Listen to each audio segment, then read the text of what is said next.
Gonna hope that all of it did. Hello, everybody, and welcome to the newest indoor adventure in the Really Real Ghostbusters in TerraVision, part 10 of our Really Real Ghostbusters in TerraVision campaign. Today is April 29th, 2023, and you are loved. And that is a very important thing that we like to remind each and every single one of our viewers and listeners at the beginning of each and every single one of these games. If this is your first time joining us, you can go to youtube.com/indooradventures to check up on all of the VODs of each of the games that we've played up until this point, or you can go towards anywhere audiocasts are being made available for free.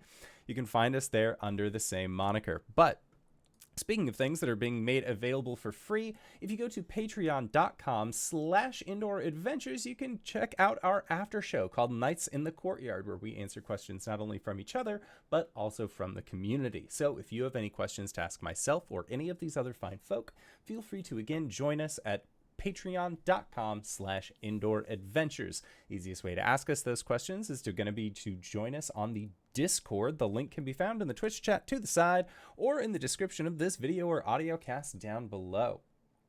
But let's say you already support us on Patreon, you already support us on YouTube and Twitch and Twitter, as long as that's still a thing. Who knows, maybe Blue Sky. I've heard that's the next. There's so many next ones. And you're trying to think to yourself, where can I go to help support this fantastic show even more? Well, guess what, Acorns? I got your back. Quite literally, in fact, because if you go to indooradventure.redbubble.com, we got t-shirts, we got posters, we got crop tops, we got throw pillows, we got shower curtains, we got aprons, clocks. We even have face masks with the symbol of Tiamat upon them, designed by our very own Cyberwolf 1201. Well, guess what? All of the proceeds of our merch is also going to help support Doctors Without Borders. So if you would like to help support a good cause, you can again go to indooradventure.redbubble.com. That is indooradventure.redbubble.com. But that is it for my opening spiel. So hey, Ted, who you playing today? I'm playing Ted. I'm glad to see the overlay got fixed, so it shows that I am actually playing Ted, which is awesome. Anyway, yeah, we both use he, him pronouns. Incredible. And M, who you playing? Today I am playing Mallory with shotgun. And Mallory uses she, her pronouns. I use any. That is the best title. Hey, everybody. It's me, SirHeckalot. As per usual, tonight I am playing Natalie. The two of us use she, they pronouns. Hello, everybody. I am the Indoor Adventurer, and tonight I shall be playing as Maurice Williams.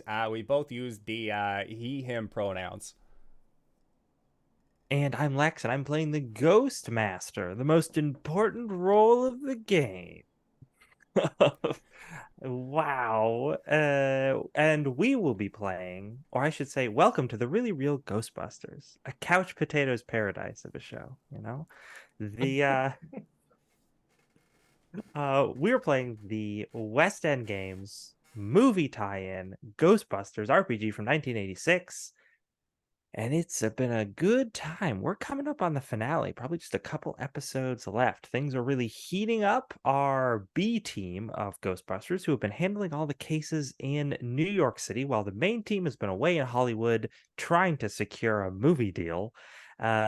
They've just been dealing with so much, primarily, though, a phantom broadcast that seems to be spawning ghosts, but also just like weird apparitions that are like duplicating the things from the TV. And all sorts of spooky stuff is happening, but luckily our folks are on the case. They figured out how to disable it. They figured out where all those bad transmitters are installed. They know how to deal with it. They're getting there. They've already cleaned up the public access cable television station, and now all that's left to do is clean up GNN, the big global conglomerate. I'm sure that will be much easier. There won't be escalating difficulty to that situation at all. And we've had, as we were discussing previous to the show, some fun little some spooky plot threads that the players still don't know exactly what's going on with. They've cleaned up some stuff, but they're still unsure who was the strange Natalie duplicate that spoke to her saying, oh, you don't want to deal with these Phantom broadcasts. They're not so bad. I'm not such a bad guy. You got to come to GNN. We'll talk all about who your real enemy is.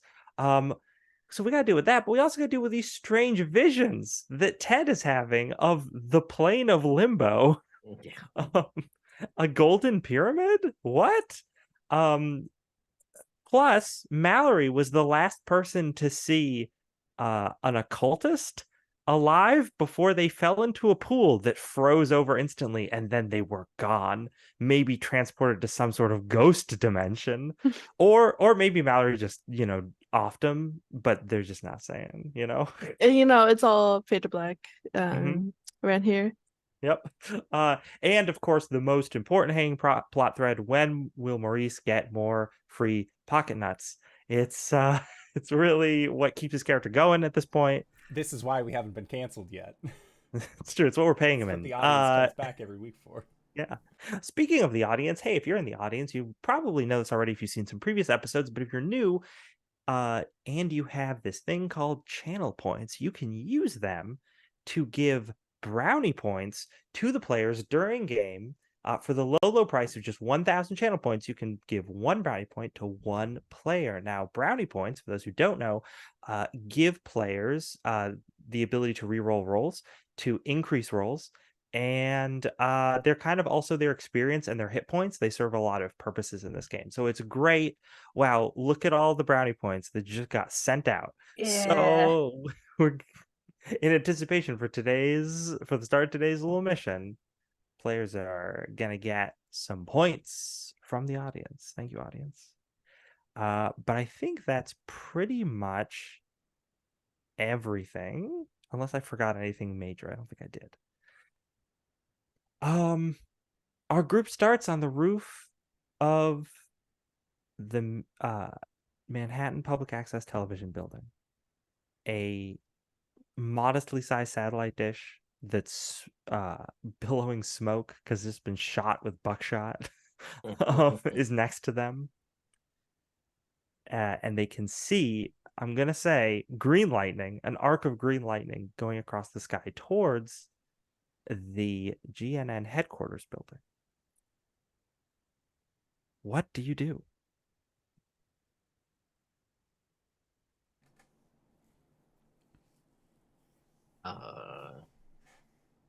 Were we all together? Anybody remember? Sure. Oh, that's right, because we had to Yeah. get through the ice to get up to the roof. Mhm.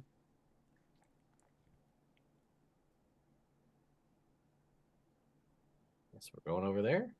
Yeah, I'm not sure how many more of those I have in me, but let's give it a shot. All right. And Maurice will kind of look at the stuff that he has, remember what's in the van, in the Winnebago, and just, we feel like we were all equipped to deal with a TV station before. What's GNN but a bigger TV station here? Sure. Maybe though. Didn't we have some equipment go down? We also, some of our traps do have ghost in them. Yeah, we should Yeah, probably. it's my trap that has what, 3 ghosts in it now? Something like that, 2 or 3, something like that. Yeah. So we should definitely switch that out. If we have an extra proton pack on the van, that would be great because mine did get damaged That's in what it was. the Yeah. scuffle. Yeah. Yeah. Yeah.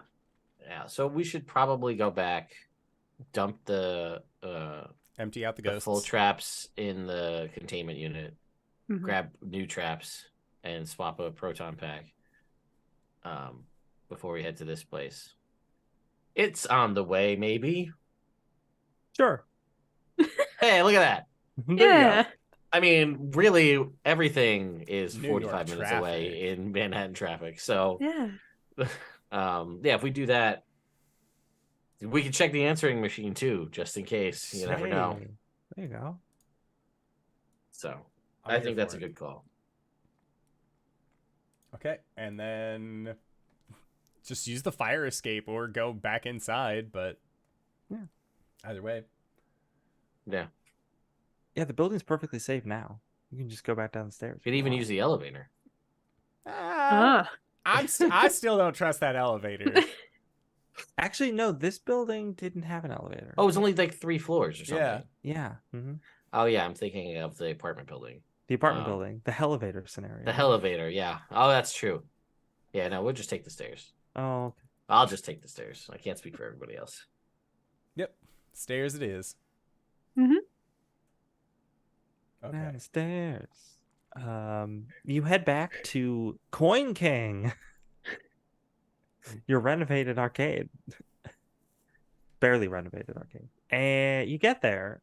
As you're pulling up, you can see there is somebody at the door.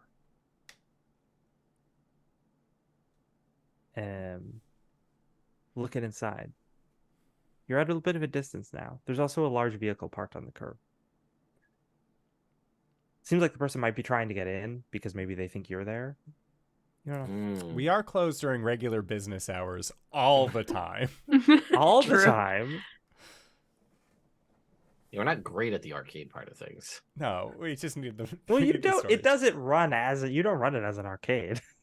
Well, sometimes. I mean, maybe sometimes. Other people don't know that. Yeah, I was gonna say. It still just has the Coin King sign on it. Yeah, I was gonna say. It's like, I don't know. How are we doing on rent? Well, we haven't had any jobs lately. I mean, if we get this job with Belvedere here, we'll be good. But it's just like, I don't know.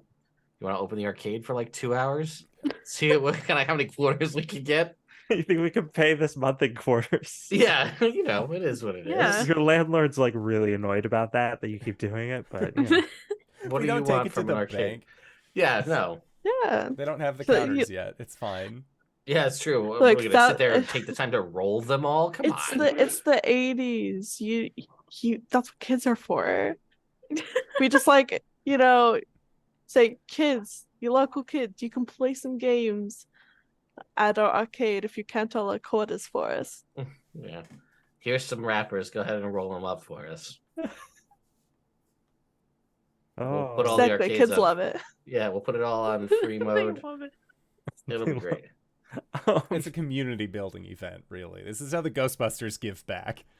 all right. So, are you going to?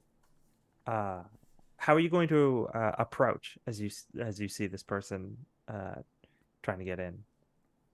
Well, you're driving, Maurice, so Yeah, I think Maurice will he'll drive into what's designated as their employee parking spot, but it's really the length of wall that's like between the building and the dumpster. That's the only place long enough to fit the Winnebago. And he'll just he'll get out, proton pack. I don't think Maurice got slimed recently. But he'll definitely I just can't sort of recall. get out and look at this guy. Does he know what kind of vehicle this is? Does this look Yeah, like... well, yeah, this is the thing. As you get closer, I will describe yeah. it. Basically, when you pull up, you can see it. This is a black limousine, and the guy is a very recognizable Mr. Lynn Belvedere, Esquire.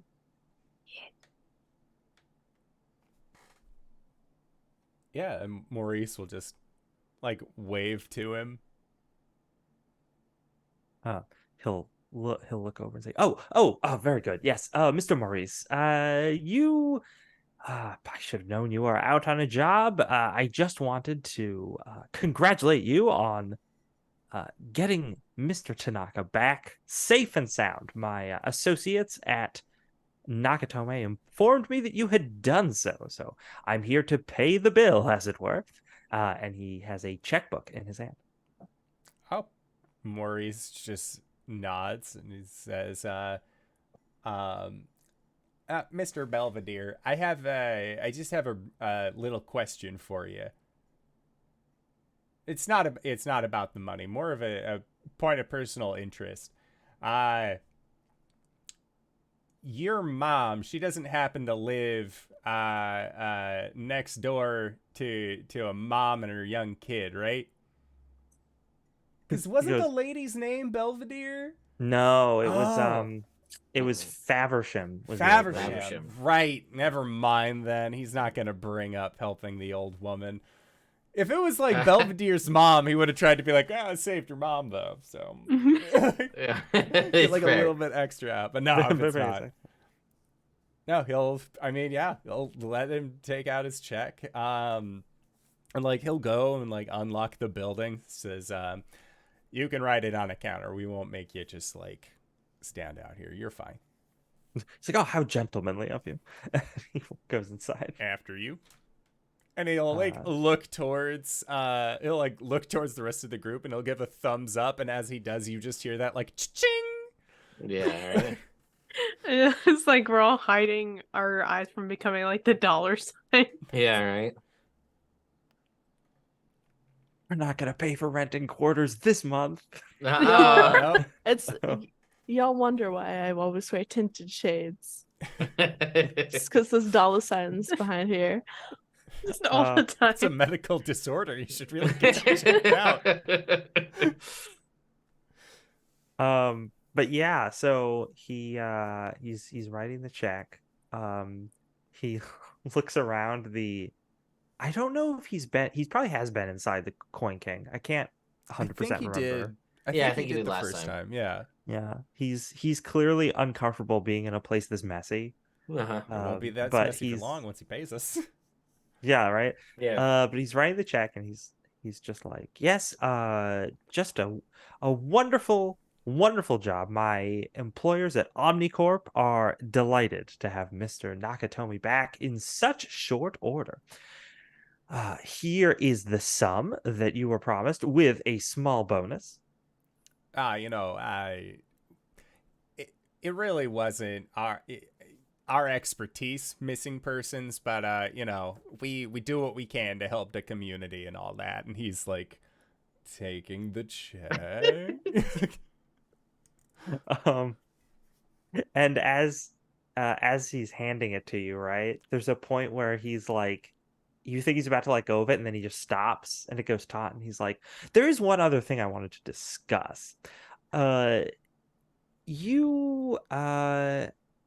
just wanted to make sure that you folks use this money to take a well-deserved vacation.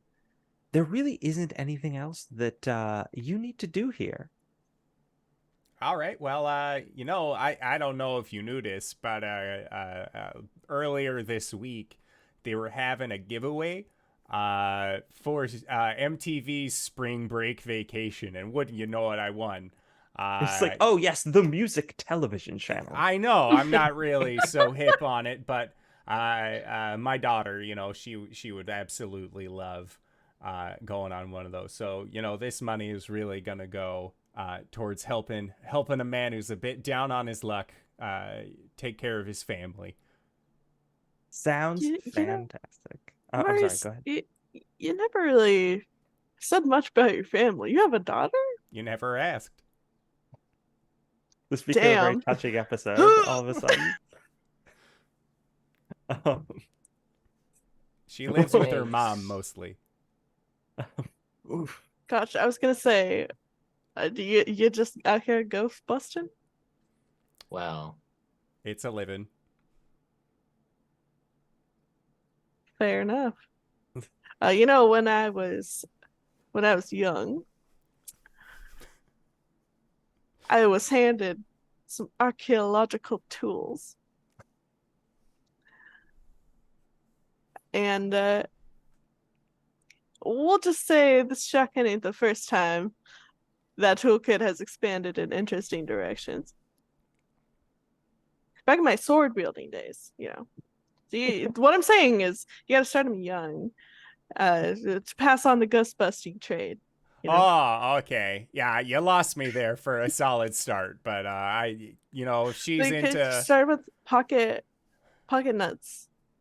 Could do proton packs. No in between. Parachutes. Marius is just I kind of want a spin-off series of Mallory as like a pulp action hero with a sword, vegan archaeologist. yeah. What do you think they based Tomb Raider off of?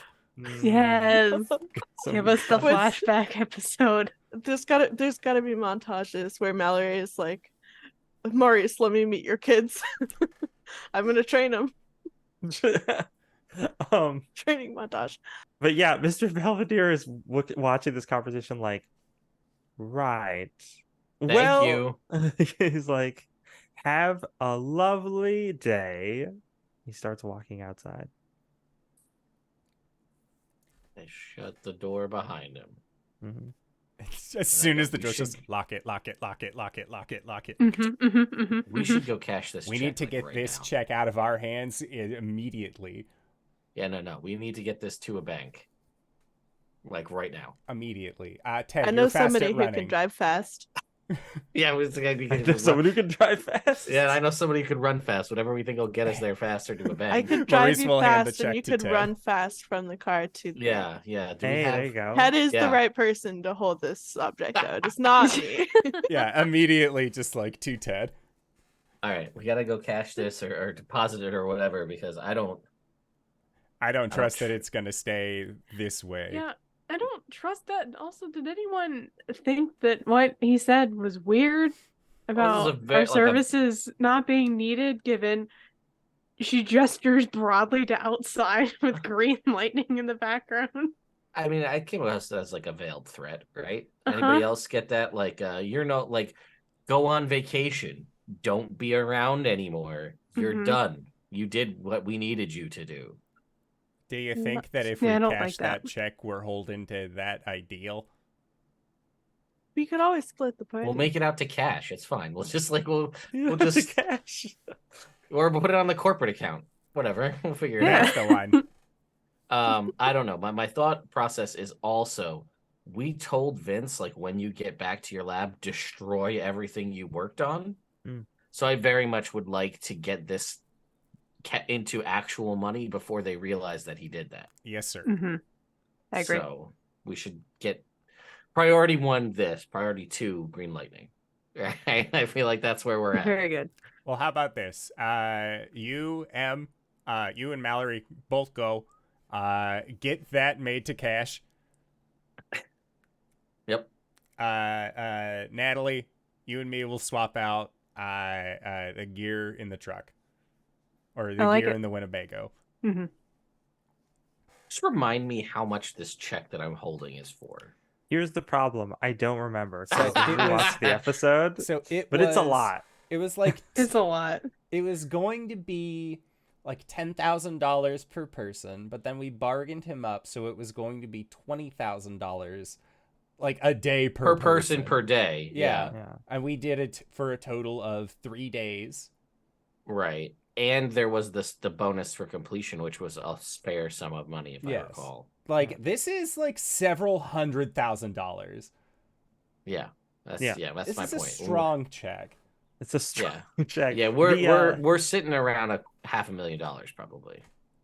And The, that's 1980 money. That's my point. Yeah. Right? Mhm. Like yeah, and I can say that whatever that number is supposed to be is what's on the check. okay, cool. No, I just the little bit of like hesitation of like this is a lot of money. We need to It is do a lot of something money. with this. Mhm. Also, I don't know how many banks are gonna be like, cool, can you just cash this for us real quick and just give us 500 grand in bills to walk out with? But See if you can get that transferred into cashier's checks. oh, And then you okay. take the cashier's checks to different checking areas. And that'll be a long game. Right now, we just need this turned into something else. Yeah. But if Yeah. we take the cashier's check to other check redemption areas which accept cashier's checks, then we can spread it out over a longer period of time.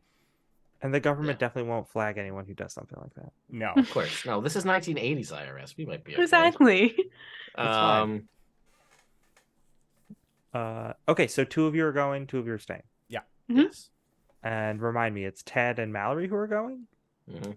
All right, we got the driver and the runner. Very good. Yeah, exactly. Exactly. Uh, If it gets bad, we might have to go to one of Mallory's contacts to get this turned into cash. I feel like I don't know if she has them, but I feel just like she assume. Mallory's the might. kind of person who does. I just though. assume. Yeah, I just assume. Man, Mallory has just gotten off the rails as a So character. cool. She's never known rails.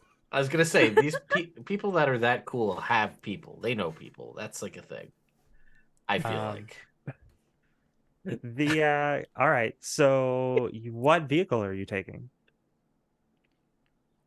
Because I assume that like the Winnebago is the vehicle that you have. Oh yeah, because the other car flipped, didn't it? That's So right. the Winnebago. Yeah. I guess you're taking the Winnebago. Right. I should have So kept that TV The van. Winnebago also flipped though, or like it had like its jarring like seesaw motion. oh, it's not in good shape, but I mean, it's not totaled. Yeah, it's not total. Look, it's either that or you call Okay. your cabbie. Yeah, wasn't there Oh. a point where there was like a ghost die rolled with the Winnebago, but then someone was able to fix it? I feel like this happened last session, but I didn't refresh my memory. It was like a duct tape scenario to the Yeah. So yeah, you pull out and head towards the bank. What, I don't know, like a Wells Fargo or something. If the bank was even around back then. I mean, know it the definitely name. was. Yes. Yeah. Because Wells Fargo, isn't their icon or image the carriage, Yeah, the Maybe. horse-drawn carriage? I don't know. yeah, they were a bank Implying from, that like, they've the been around for 1800s. yeah. Sure, let's say the nearest Wells Fargo. So you head off in that direction. Let's see. I need Ted and Mallory to both roll. This is actually a very good question. What should you roll? Not cool. Let me check. Well, I have driving fast as a talent. Am I That's rolling fine. that? No. Okay. No. Um. Oh no. That's got me a little worried right off Yeah. the jump here. Actually, yeah, I guess it would be cool. Both of you roll cool. Okay. Oh boy. Oh no.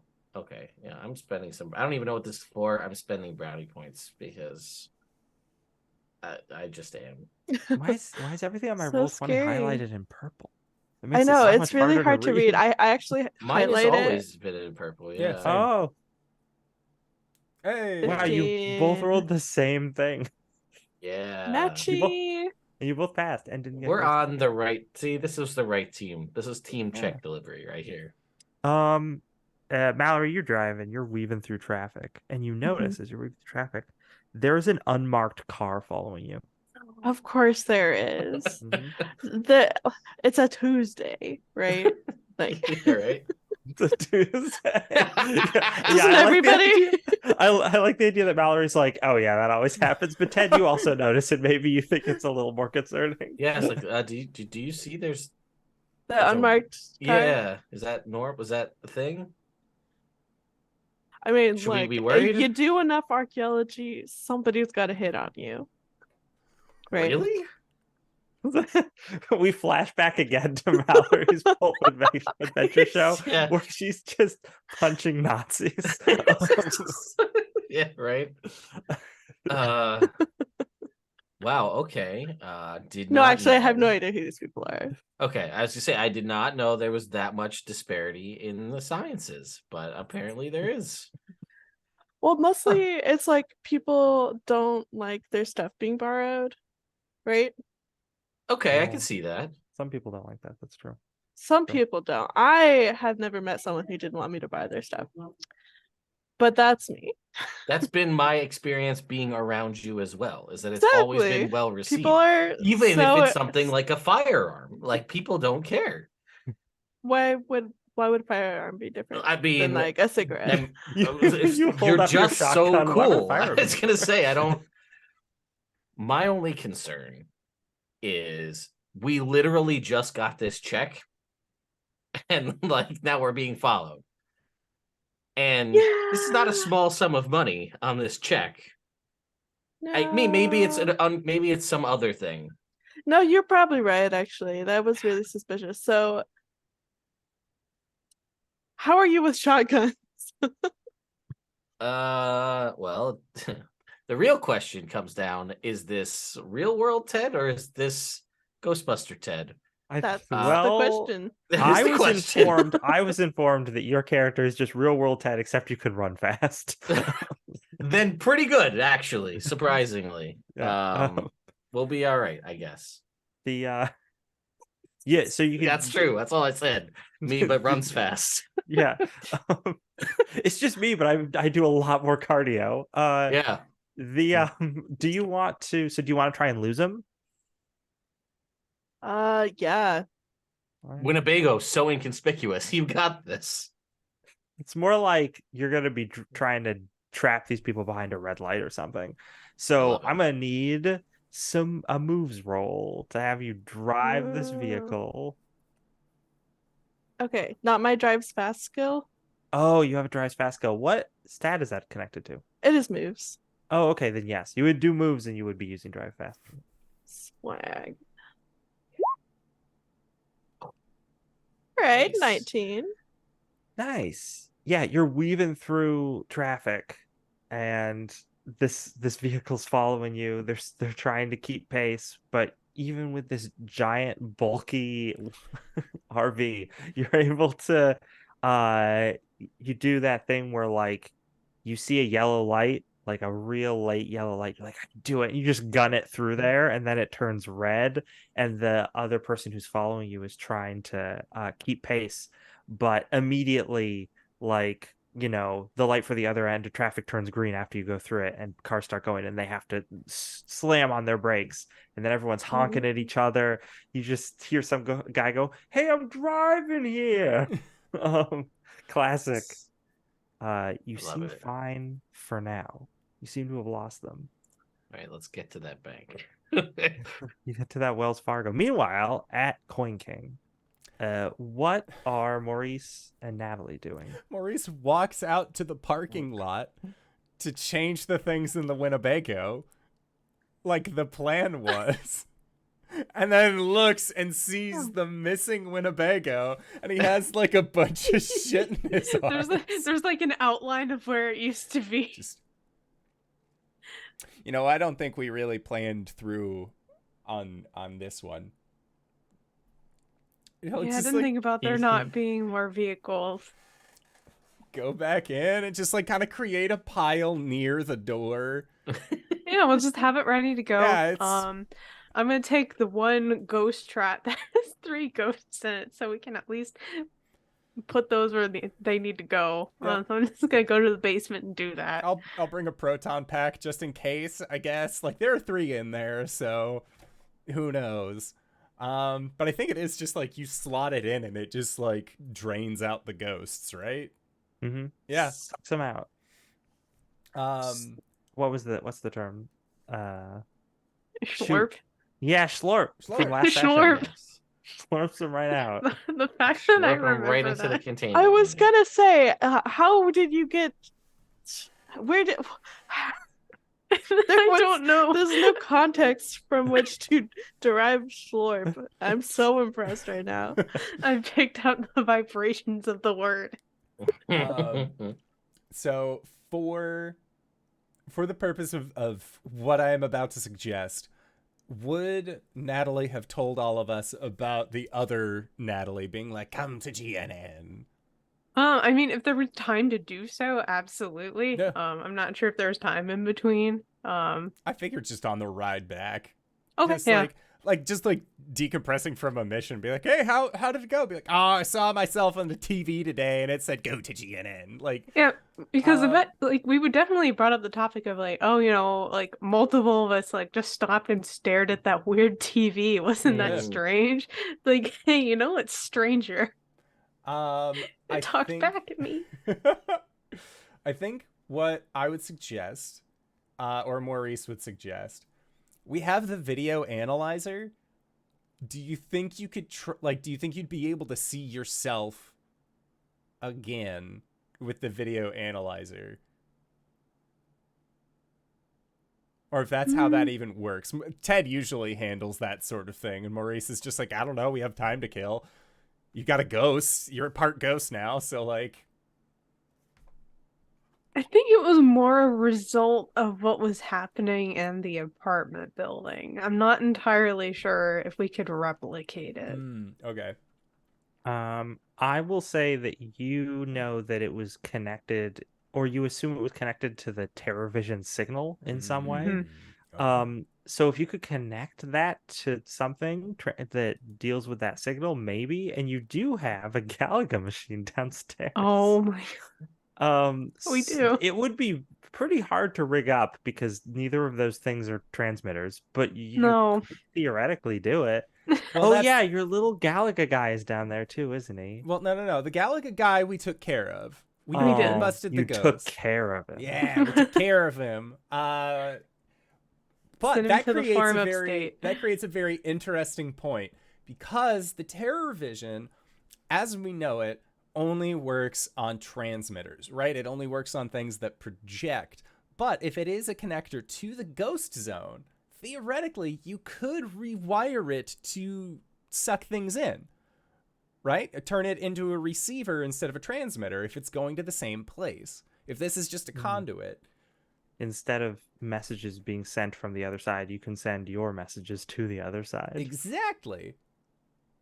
And maybe Broadcast yourself. into limbo. What's the worst that can happen? It's the worst that could happen. I'm in a Winnebago. I I had no You're- job. yeah, like, Ted, I meanwhile, is don't- walking into a Wells Fargo, and he's just like, something seems wrong. They're up to a mischief. Yeah, just or like I don't know. We got time. That's really it. It's like I'm thinking about stuff that we could just be doing in the background. I mean, you seem to have this contextualized in your brain really well. Natalie doesn't think like that. So she's just like sitting there like, I mean, if you want to try it, sure, like I'll help how I can, but I don't know. All right, so I need you to wear the proton pack and stand outside in a cage. I'll be like, because I'm assuming there's like a storage cage kind of thing downstairs in the basement. So just like he's gonna go into this cage and see if they can create like, I don't know, a receiver, like change it to be a receiver instead of a transmitter. Create some science. Yeah, let's do some science. Yeah, let's roll for some super science. This sounds like a perfect job for guess. Damn it right really it does. This Yes, is okay. you have not personally done this before, and you don't really have all the parts here because the thing you did have blew up, as I recall. Yes. And you don't have this. Well, you might have the schematics because you did have the schematics, right? Yeah. I don't know if you personally have them or they're currently at the Coin King. I'll spend some. I'm happy to spend some brownie points to say that I have them. Sure. Well, let's just say that you have them. Because the only other place they would be is like on Ted's person, right? Mm-hmm. But I'd assume they would be, brought in with the rest of your equipment when you drove in. So you've got some schematics, you've got a lot of tech, but you don't have any specific parts other than the power capacitor that is currently in the arcade machine. So you can roll for this. This will be like a 20 or a 25. This is gonna be a toughie. Ooh. You know what? I'll spend 5 brownie points for a 25 on this. Wow. Okay. No. I want to know. I want to know how big of a success it would be, because otherwise I'm spending 3 brownie points. I want to know how big of a success it would be and what would happen if I rolled a ghost die. Yeah, Hey, now we get to 30 find out. and a ghost die. And a ghost die. Woohoo! Okay. It's a big number. Mm-hmm. It's a big number. Big success. No drawbacks. Yeah, you're able to somehow to wire with a Galaga machine, a bunch of junk, an aura analyzer, and these schematics. You're able to wire up a transceiver for the TerraVision signal. And you're like, wow, I did it. This is so cool. And you flip it on. Oh, I wouldn't want to flip it on. I'm sorry, you rolled a ghost die. Oh, yeah, that's true. It's getting flipped on whether you want to or not. Right? The I thought I was turning it into safety off. The real goof was that I mislabeled. that's what happened. Yep. You were like yeah, that woo. So the Natalie, suddenly your head goes sideways as the signal amps up. And you just hear Maurice go like, well, actually, Maurice, you're immediately all this light comes out of the screen of the arcade machine.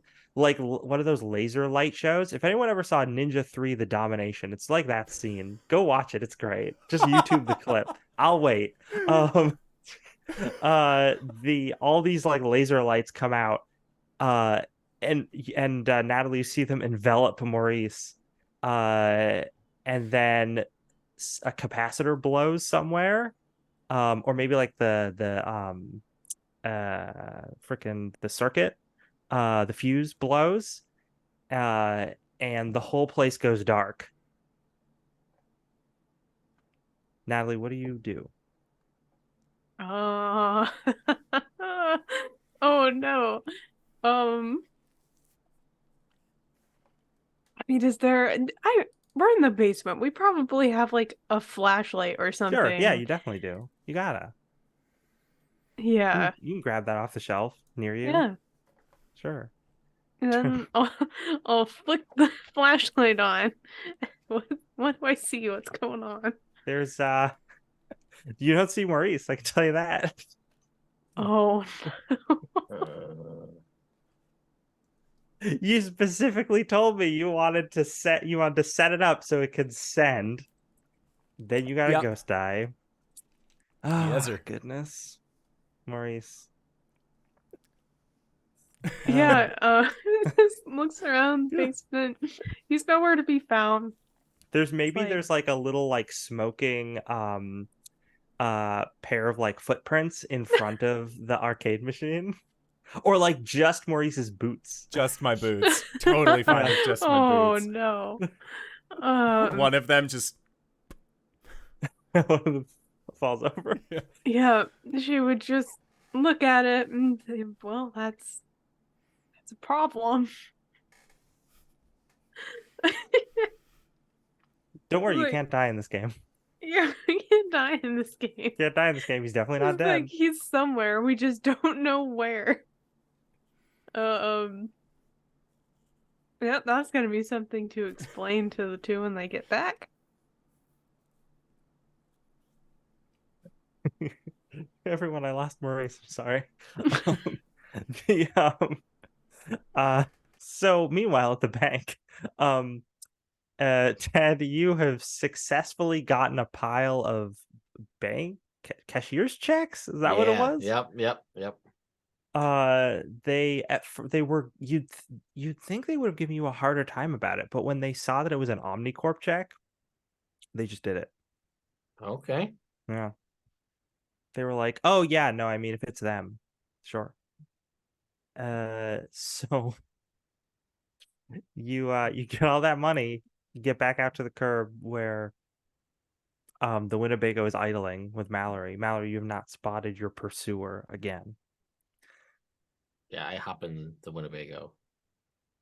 Yep, got the cashier's checks. Let's go. All right, let's go. Bye.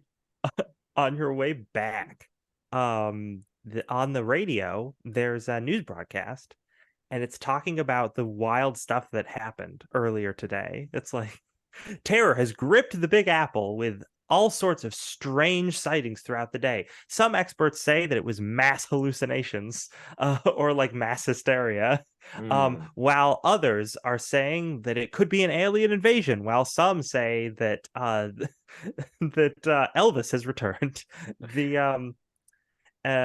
Whatever the cause, it seems that the current troubles over the city have mostly subsided. That is, except for at GNN Headquarters, where a similar strange glow has emitted from the building that had been plaguing several New York residential areas.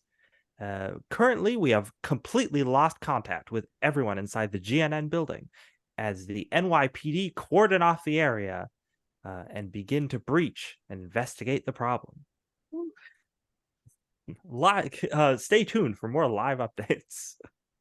Yeah, I'm gonna take the car phone because we have a phone in the We do have a car Winnebago, phone. Yep. and I'm gonna call the arcade.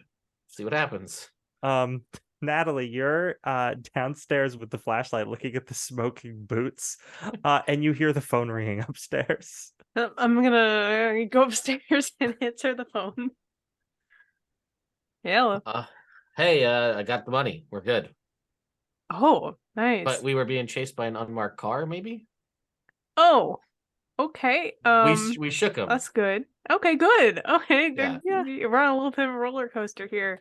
Kind of. Speaking of, Maurice wanted to see if we could figure out why the double me and the television, if we could replicate that. And really just long story short, he has disappeared into the machine downstairs, and What? I don't really know where he went. The Galaga machine.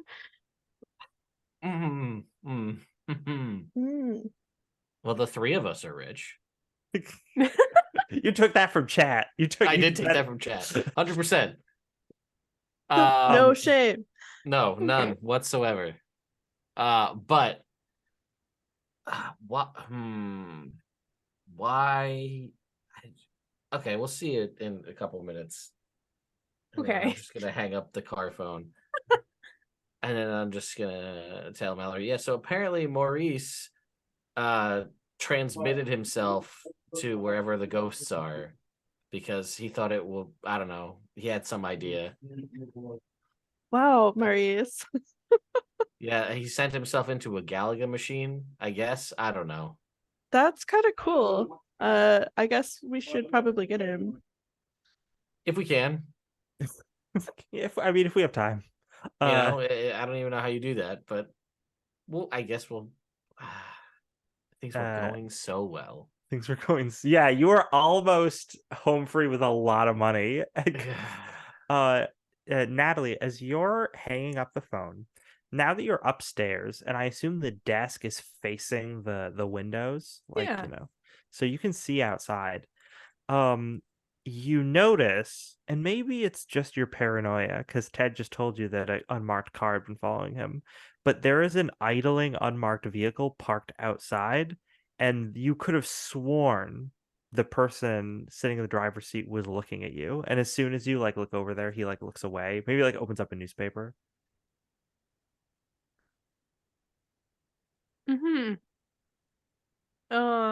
Tell you what, we're gonna play some phone tag. I'm gonna call back. All right. Hello? Hey, it's me again.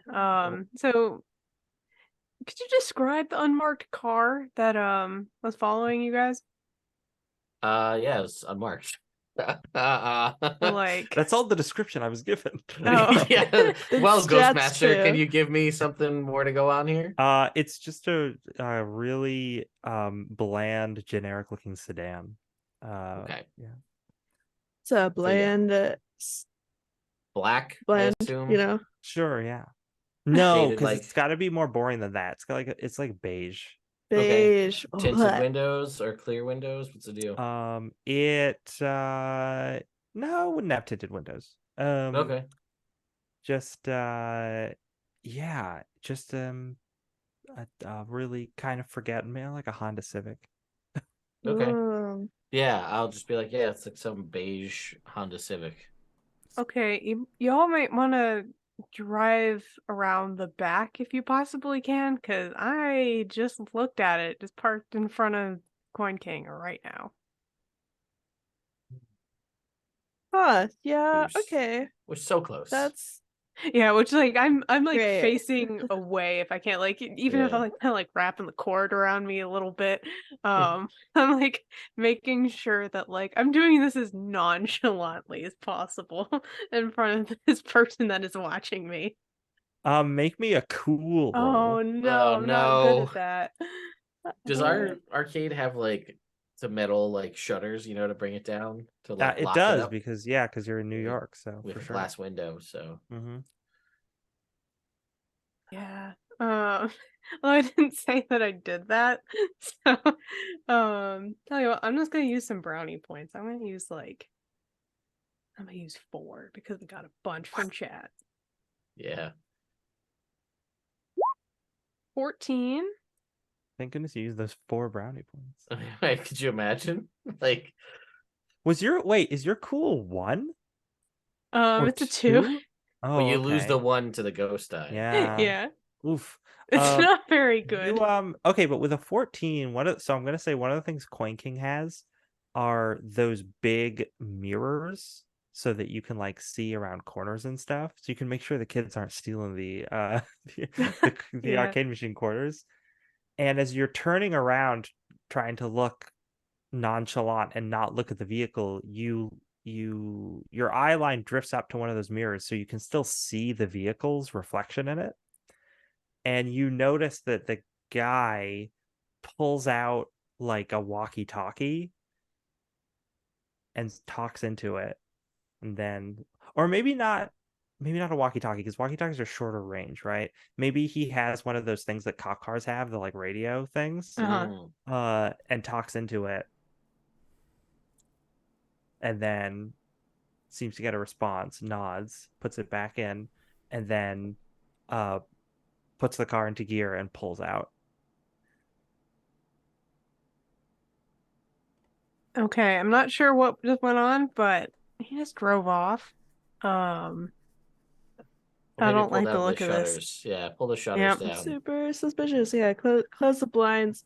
Stay out of the way of the windows. Yeah, we'll be there soon-ish. Unless we're being followed again, then we might have to loop around or something. Mm-hmm. Sounds good. I'll Great. hang up, and then I will like to start working on just like a little sign to like post on the glass door, like, we're on vacation. Yeah. Please leave a message or something like that. You're sticking that sign up when we cut to space. No. A strange the strange, we, as we described earlier, limbo, a strange nebulous like area with all this weird sort of these clouds floating around, kind of spacey, and Maurice, you're just floating there through the expanse of nothingness. It's just, I imagine it's like the arms out, like the Vitruvian Man or whatever, and he's just like floating like his own little star because it's easier to animate when they're just flat. Yeah. And he just says, "I wonder if this is the price for my hubris." And he'll start like just looking around. Looking around, you Yeah. can see in one direct, well, you see a flash of green lightning arcing through the clouds in the distance. He'll like, does it look like it's coming from somewhere or going from somewhere? It looks like, I mean, it's like a it's like the nebula has lit up, in the sense that there is lightning somewhere beyond it, if you can get through this like layer of gaseous clouds. Yeah, he's just he'll start going towards the Yeah. green lightning. If He you knows there's attempt green to lightning in real world, so yeah, he if you attempt to swim towards it or doggy paddle, you do find yourself able to move through the through the weightlessness at a slow pace, but you get through some of the clouds and you see that there is a as a cloud's part, you see a gigantic golden pyramid. And the lightning is striking onto the top of it. But where it's coming from is somewhere looks like a door. There's just like a floating doorway that's crackling with electricity, and like it's shooting off of that and arcing towards the pyramid and hitting it. Yeah, he'll start floating in the direction of the door, I guess. Sure. Just floating towards that door. You get to it. Do you open the door? Sure, I got nothing else going on here, and Right. a door is a way out or potentially in, but one of those seems better than the other. That's true.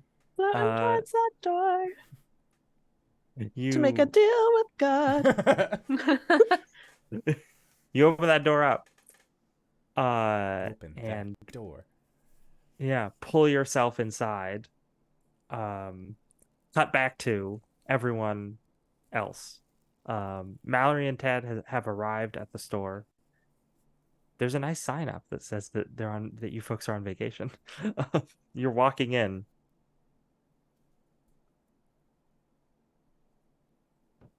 Anything suspicious? No, you don't see anybody outside. Were Cool. we followed at all? No. Cool. Have to duck inside then. All right. Get inside. I'll make sure to lock the car. Lock the door. Shut. Yeah. Yep. Shut everything up behind us to lock it. Yeah, my shotgun's Yeah. coming with me.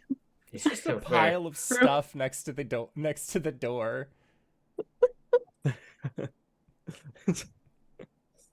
Maurice packed this before. The no. accident. Oh, But yeah, you three are reunited. What do you do? yay. And I'm just like, all of the money. We should probably like hide this or something, just in case. Oh yeah, could we hide it in one of like the arcade machines or There you something? go. Yeah. Yeah. What's That's a one good idea. game that we had that no one ever plays? We're not putting it in Oh. Galaga. I'll tell you Yeah, that much. we're not putting it in Galaga. I don't know. Hang on one sec. Hey, Jake. What's an arcade game that nobody would play? Sinistar? Okay. We have one of those, assuming that the time frame. Or Contra? Put it in the Polybius machine. It'll be fine. Sinistar 1983. is from 1983. Yeah. Yeah, put it in Multidimensional Sinistar. shooter. Throw in Sinistar. You've got Sinistar sitting there. Yeah, you know what? We already have Galaga. Galaga's looks like a better version of it anyway. So Yeah, Sinistar exactly. looks real rad though. The art on the sides of the machine. Oof. Wow. You'll just have to put an out of order sign on that machine. Yeah, Yeah. yeah, we'll do that too. Yep. Anyway, yeah, you open up the back panel and just shove the banknotes into it. Lock. Oof. Out of order sign. Unplug the machine. Yep. This thing is not catching on fire. Excellent. Cool. Well, you've solved that problem. All right. What did he do? He made what he called the transceiver, Okay. Okay. and This I'm was not to talk entirely. to Ghost you? Yeah, because you know how she said something like really strange about how, who we're fighting in the apartment building like isn't really the real enemy, and that maybe we should go like talk to them over at the next one, which was I don't know really strange. Can we all we're all in agreement that you were definitely talking to a ghost, Mhm. which not unheard of that ghosts can look like other people. That's a thing they can do. And we're just like, must be really you, we hope. Then we make a transceiver. Just want to just okay. All right. All right. It couldn't be as easy as just taking the Galaga machine thing that we used that brought out the Galaga like robot in the first place, and just like put that back in the machine and hope it pulls out Maurice, and we're not just constantly dealing with a wave of Galaga robots in hopes that Maurice shows up.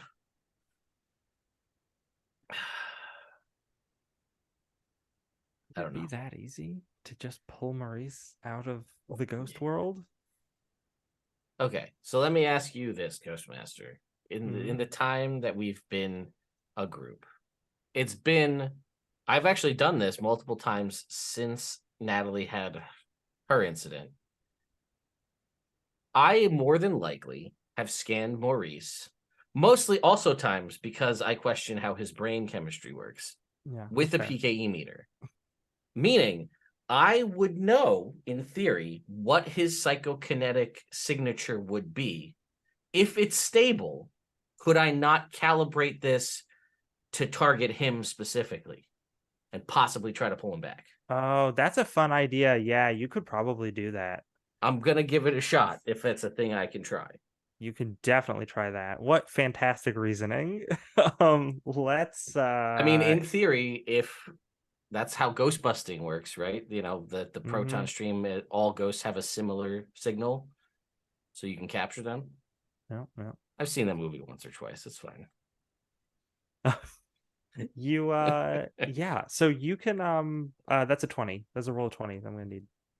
Okay, brains, I assume? Oh yeah, Or definitely brains. Because you're Definitely. recalibrating the yeah. machine. All right, I'm gonna spend 2 brownie points on this. We'll make a brains roll. Wow, my roll 20 is chugging today for some reason. What is this, D&D Beyond? I was gonna say, yeah, exactly. 27, no ghost die. Yeah. Excellent.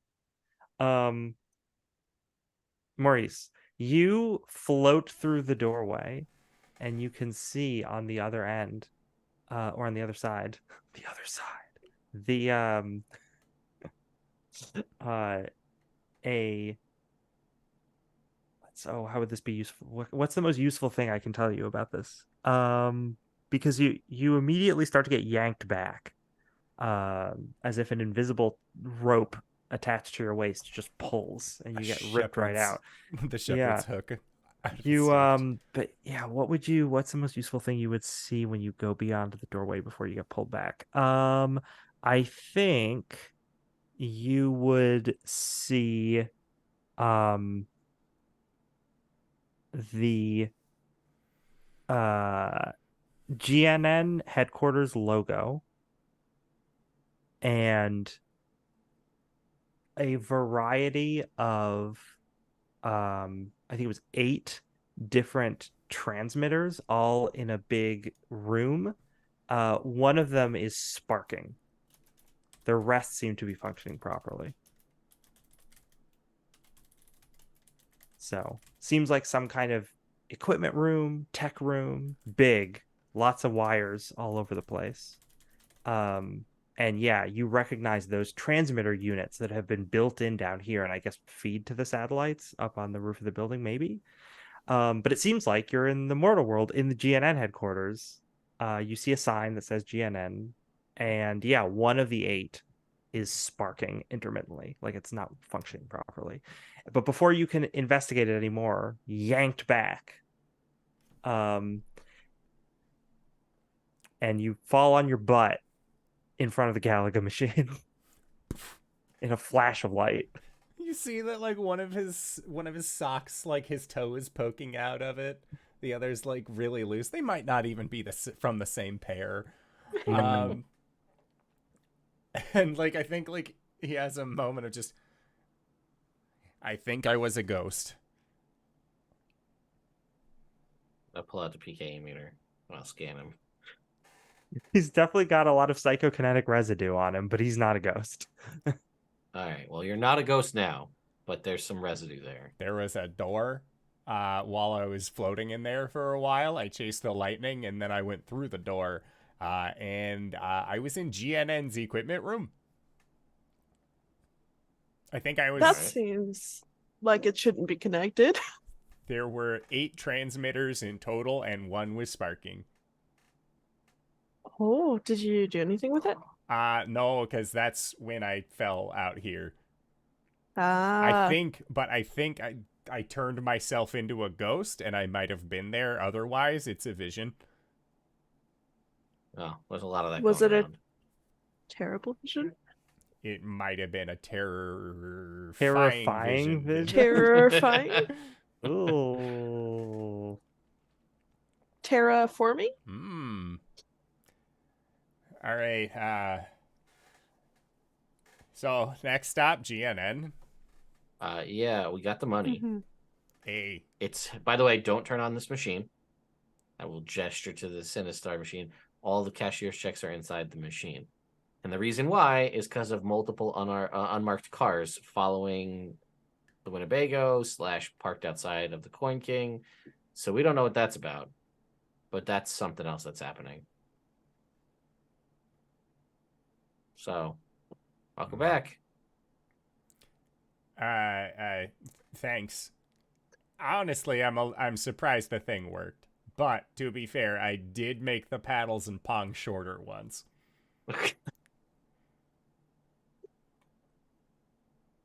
Anyway, let's unplug the Galaga machine Sure. again. Mhm. Again. Again. No. Look, we paid for the rights to use Galaga. We need to use We're this gonna keep Galaga using machine as much as we can. Yeah, I guess we load up the car. Thanks for making that pile by the door. Appreciate that. Put that in the car and we'll get going, I guess. I love how we never talked about what we were actually getting. Yeah, you never did. Maurice No. just decided and picked a bunch of stuff. All of the different packs. So, The yeah, I guess- parachute, the beach yeah. kit. It's just only those, It's nothing just else. all of those. But yeah, Indoor, it's up to you. You get to decide what all the Okay. stuff was. Okay, you're- Like, I can reshuffle the stuff into the deck and then you can redraw the Yeah. things you want. like Do I- he's so successful with his ghost busting kits that like I just trust him implicitly. Yeah. I recalled all the cards on the table back into the deck. Okay. So you can pull out new Oh, cards. So bare. And then the ones from my inventory, I'm putting I guess The, the other uh, side of it is technically we dropped off. Did we drop off all the stuff that was in the Winnebago before we left with it, or did we leave before you could even unload what was You already? probably did that, Yeah. sure. Yeah. Yeah. Because I assume when you first pulled up and Yeah, then went yeah. into the place, you probably dragged in Brought all your stuff in. stuff. Yeah, makes sense. okay. So Obviously. you got you're loading all that stuff in. This is actually a thing for Maurice, so let me know when I can tell you. Yeah. You know, Maurice, surprisingly, is going to try and make good choices for the Winnebago. One little near-death experience, and then one Possible little even death. We don't know. I was gonna say one little after-death experience, and now Maurice just wants to turn his whole You- philosophy you- around. What if it ruins the magic though? No, see, that's the thing. These are things that he knows his friends can use, and that they might be useful for them. For himself, oh yeah, I'm still choosing scuba gear. Like, there's no way around that. I want to point out to you that the shotgun takes up one of your 3 item slots. Yes. I assume you are. Yes. I assume I'm you're not parting with continuing. it. Yeah, no, it would be silly for you to do such a thing. You know what? It came in Like, handy. A gun It is did. always useful, is what this is the only thing I've learned in this game. Yeah, it's know- never because people can't die. You can't use it to kill someone, but you can use it to do Yeah. all the other things you can do with a gun. All It of could them. have been used to shoot out tires. Right? That Sequentially. could have been a Yeah, you thing. can use it to shoot out Yeah. tires. You can destroy equipment with it. Yeah? You could shoot it in the air and make everybody run because they're scared. I'm using it to threaten a lot of people. Yeah. Okay. Equipment's all picked. Cool. Okay. Flag. You're heading back to the Winnebago. Maurice, you are piling stuff in, and as you're walking, you're making one of your trips back to the Winnebago, you hear a crunch, and you look down to see you've stepped on something. Looks like a cashew shell or a peanut shell that was discarded on the curb. That would make sense. Mr. Belvedere's limo had a selection of fine nuts. Do you point this out to anyone? I mean, it's a nutshell. You on probably the don't. It's street fine. Of New York. The street of New York, yeah. Yeah, it seems pretty common. It's like there's 3 cigarette butts next to it, and like There's a rat with a slice of pizza, like dragging just it crawling down. around. Yeah. It's totally possible that all of those things, including the rat with the pizza, are Mallory's. Yeah. True. Like, Yeah. he's not gonna bring it up at all. It seems it does not seem out of the ordinary to him. Super rare. Anyway, you pile everything into the Winnebago and you head off towards GNN. Driving towards GNN. We make sure we locked everything. Oh, yeah. I don't think we need to say that, but I'm gonna make sure we point it out. No, I know. Pull down. Yeah, I mean, all the shit. Yeah, everything. Put the metal the bars on progression. the side door. Like, there is more security than, like, we've had it the whole time. We never use it. Yep. Yep, yeah, 100%. That is us. Like, Like, we did you usually we're lock on the door? the go. I think so. Whatever. What are they gonna Did take? I An leave arcade the oven on? machine? Yeah. The neighborhood burglars are like, wow, they really locked that place up. There must be something good in there. So, It's no good. you head towards GNN. It's a reasonable drive until you get closer to the building where there's police cars, people gathered outside, a helicopter. Oh my. Okay. As you probably might have heard on the radio when you were heading up here. It's become a whole news spectacle. Everyone's like, what's going on at GNN headquarters? The strange events of this afternoon seem to be persisting, but only at GNN headquarters. With still no word on who's inside, what could be the fate of their expert news team? And you can tell the guy who's giving this broadcast is trying to hide how elated he is that now he's the top news person because the Nice. GNN people are all They're That's experiencing. It's horrible. yeah. So yeah, but you get there. The whole place is the building itself, cordoned off. There's police all over the place. Place crawling with cops. Yeah. Just like driving the Winnebago, like honk, honk, honk, like getting the people to like move so that way they can get as close as possible.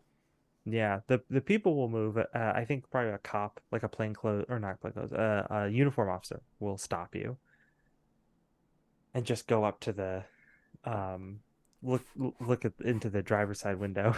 You got to roll down the window. No. We paid good money for this Winnebago. It's automatic. There's a little button that I flip, but yeah, taps it a couple times. Yeah. He's just like, I'm sorry, folks. We this whole place is cordoned off. Can't let you in here. Crawling with ghosts. It's like, we don't know what it's crawling with yet, but until an assessment has been made, we can't let anybody in. That includes you people. I believe that we have jurisdiction here. Your police chief, he's been asking us to take care of issues like this for the last little while. It's true. The mayor of the city, tight.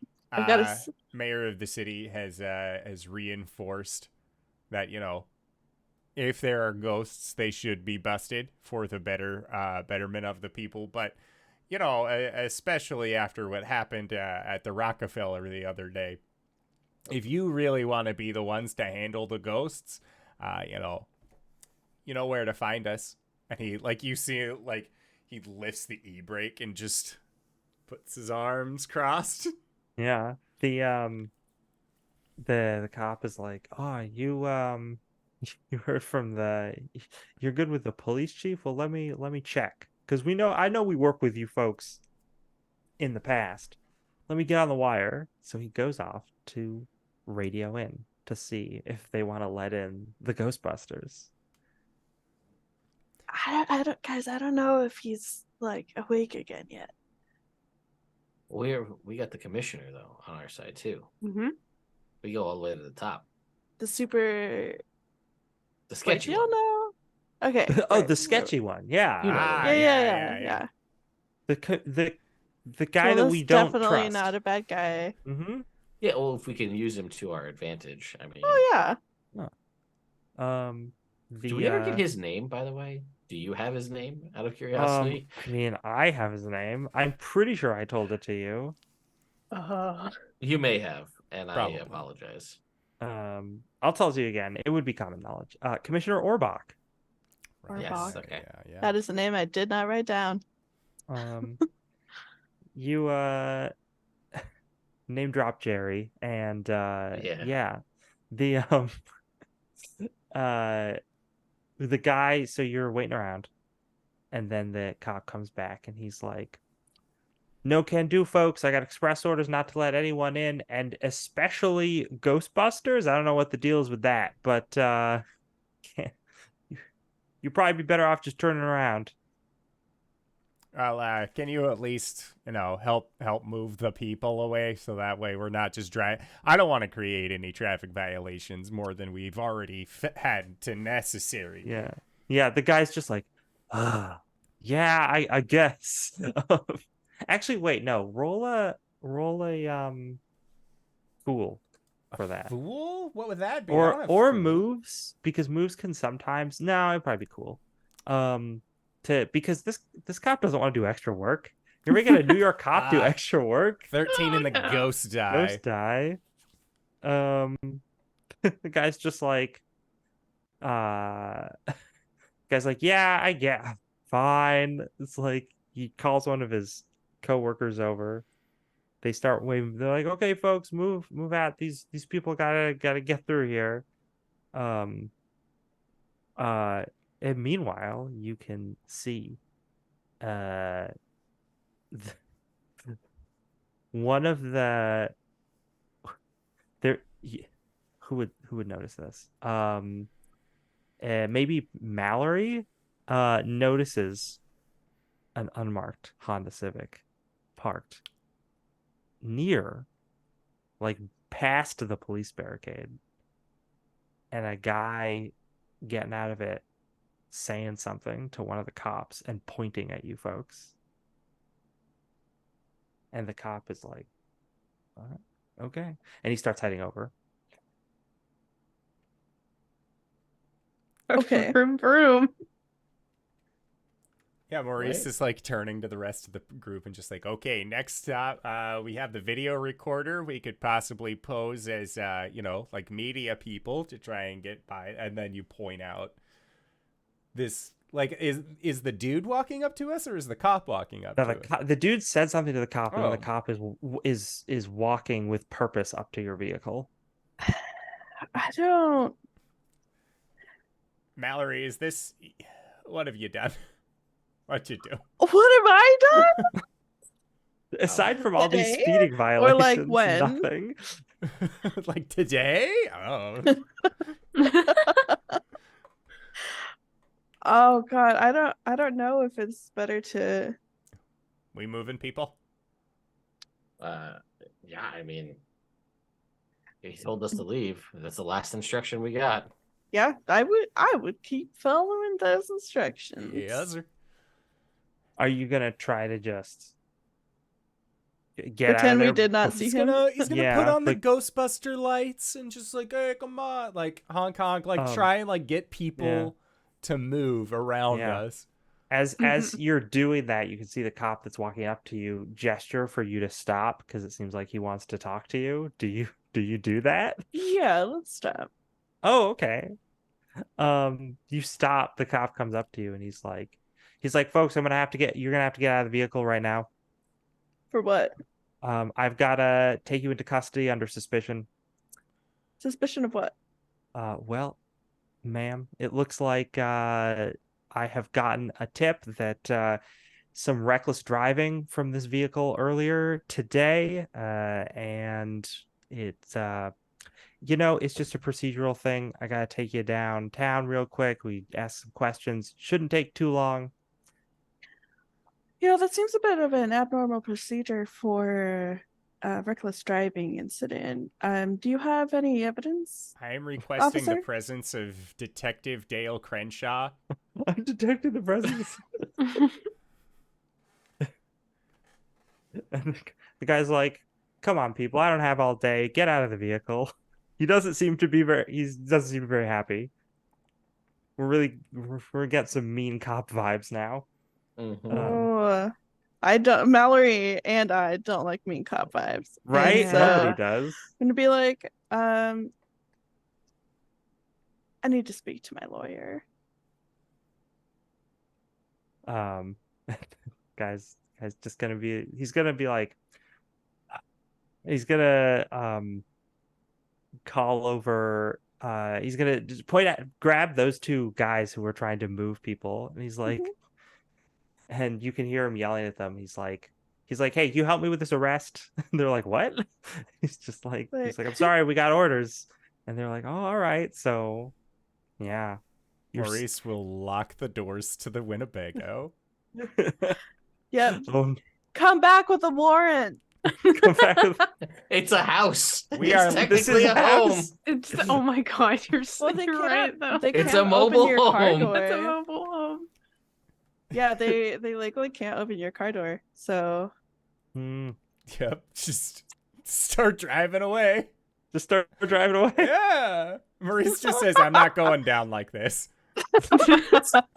let's go. Yeah. We're gonna have a chase sequence in a Winnebago. That's wild. Oh, New York man. City traffic. Whoa. You just start driving away, and the cop is like slamming on the well, I guess you don't have a hood of your car because it's like flat. It's flat. But he's slamming on like the side of the car, be like, "Hey, stop!" As you start pulling away, Hey, and stop. hey, please stop.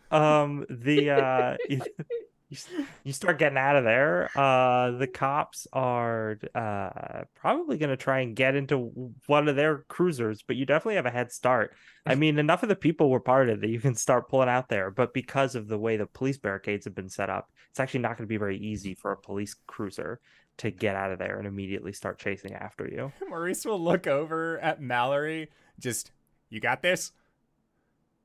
Yeah. He'll Let's hop switch out of the seats. driver's seat because it is Wait, like yeah, this is quick.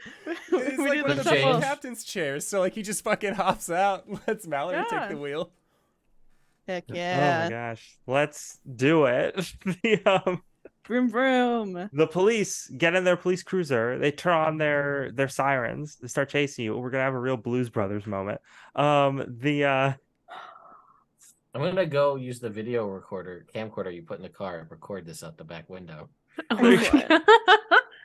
Hey, remember Great the idea. time that we drove away from the police? Well, like as we know, this is like 1980s New York. What evidence are they having against us? We've got True. it now. We got a camera. Exactly. Yeah. That's true. That's We've got a true. camera, and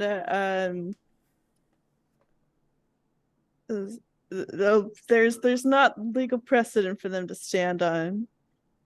Definitely not to take us into Particular. custody. For Exactly. this, right? Yeah, Like- that's Exactly. ridiculous. You get a ticket if anything. Right? You start peeling out and zooming through a police car. Cruiser's following you. Actually, let's put 2 on your tail. Oh. And yeah. you're weaving through the mean streets of Manhattan. What would you like to try to do to lose these people? Let's see. Imagine any cop chase movie trope you can think of. I would like to try to go somewhere where you have to drive on the sidewalk to be able to fit. And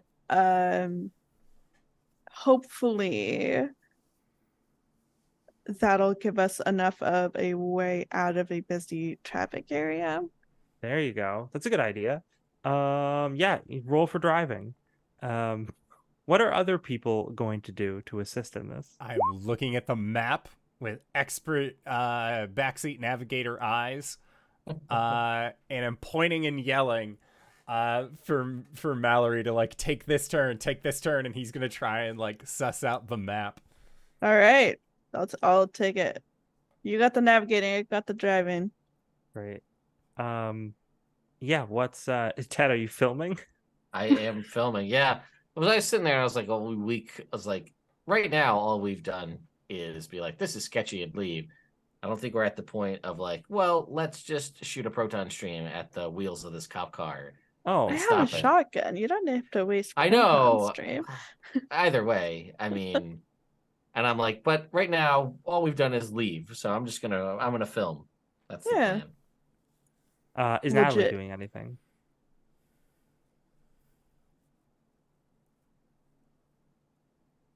Is Natalie's doing anything? Sorry, there's a very distracting argument happening like right outside my building. I was like, trying to tune that out, and hopefully chat didn't hear that either. But yeah, Natalie will probably be trying to turn on the radio, to see if like there's possibly like any coverage about what's going on with this. I'm not sure, like I doubt we could rig this so it was like a police radio or anything, but like just anything that could possibly be like, hey, like watch out for this Winnebago now that's like on the run or something like that. I do like the idea of trying to tap into a police band and then lead them off your trail. You can make a brains roll to try to Okay. rewire your Yeah.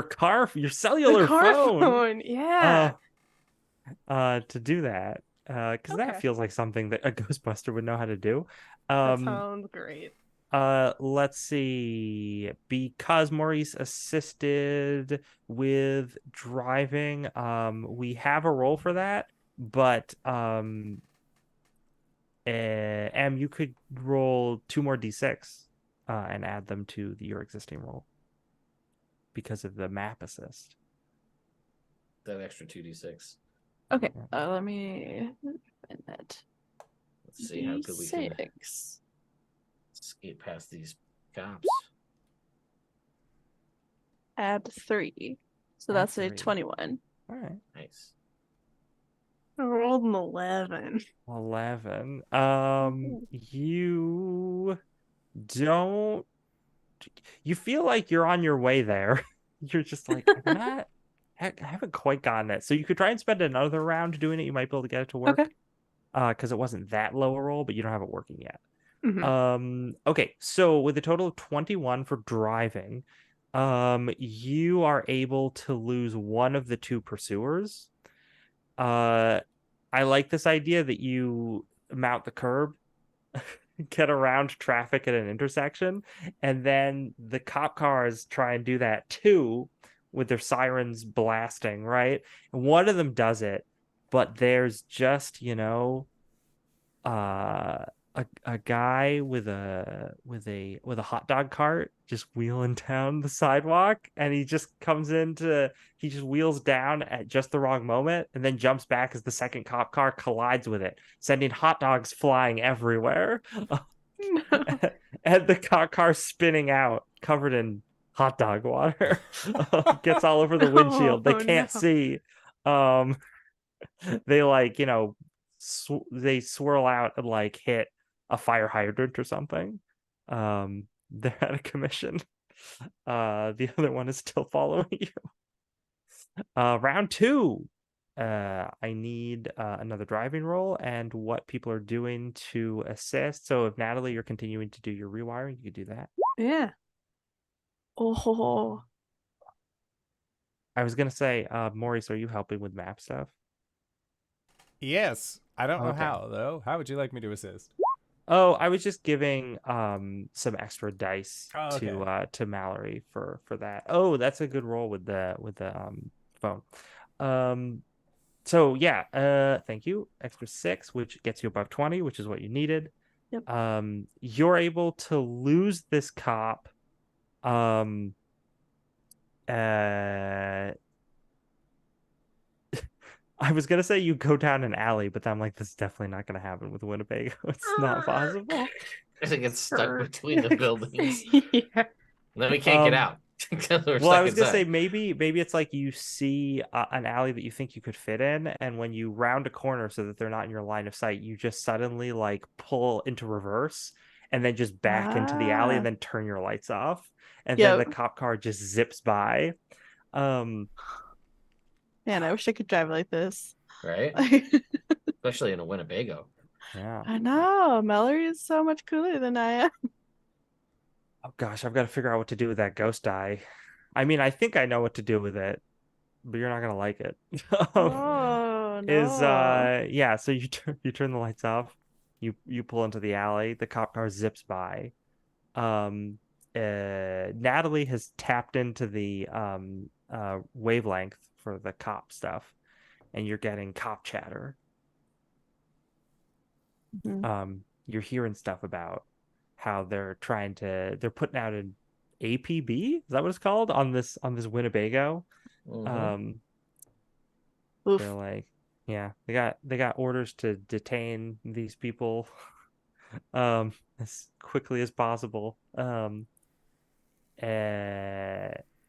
yeah, but you can try and speak on the line, or you can just listen on the line for now. Oh, I don't think I would speak on.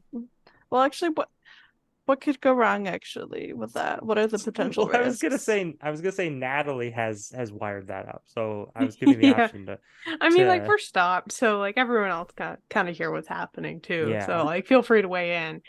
Um, yeah. So I think you should just be listening for now before like we decide what we would possibly want to say to like get them away from there. Yeah. There's probably snippets of like things. There's like, um, we're getting we're getting reports that the Ghostbusters have stolen a cop's weapon. They've got a Oh, no. Oh shotgun in my their possession that gosh. belonged to Oh, the no. NYPD. Ugh. That shotgun was for Did they personal see use. me?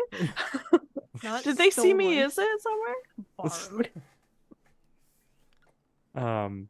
But yeah, it seems like it does, as you're listening to it, seem like uh they're just they're trying to find things. They're trying to uncover things that they can then pit on you. And some of them are Right. true, but they're like, but they definitely didn't have a good idea of why you need to be arrested from the get-go, and now they're kind of building that case. That's why we need a lawyer. Why you need a lawyer. Um, Mm-hmm. well, you know one, so it's fine. Uh, the he only went to night school, but it's okay. The Yes. uh, but uh, Mallory, Hmm. when you attempt to flip the lights back on the Winnebago, Oh the no. the whole machine just goes dead. Hmm. Did somebody leave the lights on? Uh-oh. Maurice? And he just sort of like looks the other way and Okay. Well, does it seem like a dead battery situation? Could be. It could also just be that the Winnebago has been through so much in the last few It's just days. giving It up did the almost. ghost. Yeah. Giving up the ghost. Diggity dang. Hmm. Um, okay. Well, I guess we just take I what guess we we need. hoof it. Yeah. Yeah, I guess. Anybody good at? I mean, I don't even know if this is something we could fix. I don't think we can fix it in enough time to continue our agreed. escape. So I think we should. Or inconspicuously. Yeah, I should go on foot. Yeah. Oh, Subway. Subway. That's a smart. At first, my first thought was sandwiches at a time At a like time this. No, Head. are you kidding? Are you kidding? We know like the best local Italian deli to go to. Yeah, Or that's New true. York. You would never True. go A to Subway. a Subway sandwich shop. Manhattan. Bodegas do it better. Come No. on. Yeah, I was gonna say, yeah, but if we get on, well, okay, so let me, not that we need to go too much into the minutia of this, but like we're New Yorkers, so if we know where the nearest, like, find ourselves a Subway, figure out what train to get us kind of back to where we wanted to be in the first place, like the opposite side of the GNN building, that's like, first of all, no one's gonna think anything of what we're wearing on the Subway anyway, because True. it's the Subway. That's true. Yeah. And second of all, they're not going to be, if we can get to the Subway without being seen, like, there's no way they're going to be able to find us. Yeah. Because they're looking for the Winnebago. Exactly. Mhm. So Yeah. I agree. Grab what you need and let's Yep. get to the Let's nearest do it. subway station. Good deal. Lock the car, though. Oh yeah. Oh, This yeah. car is getting so locked today. Yeah. Okay. Yeah, the problem is you just can't take the stuff with you, the extra stuff that you have. Yeah. Well, Yeah. Okay. Who all has proton packs? me. You Okay. know, if we heard chatter about the shotgun, maybe I should leave the shotgun. It wasn't marked, right?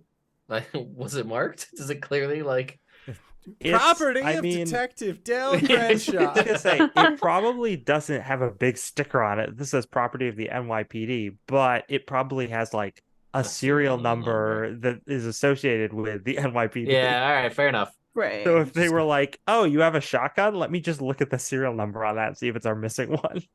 Yeah. All right. All right. Yeah, I'll leave it. I'll bring a proton pack instead.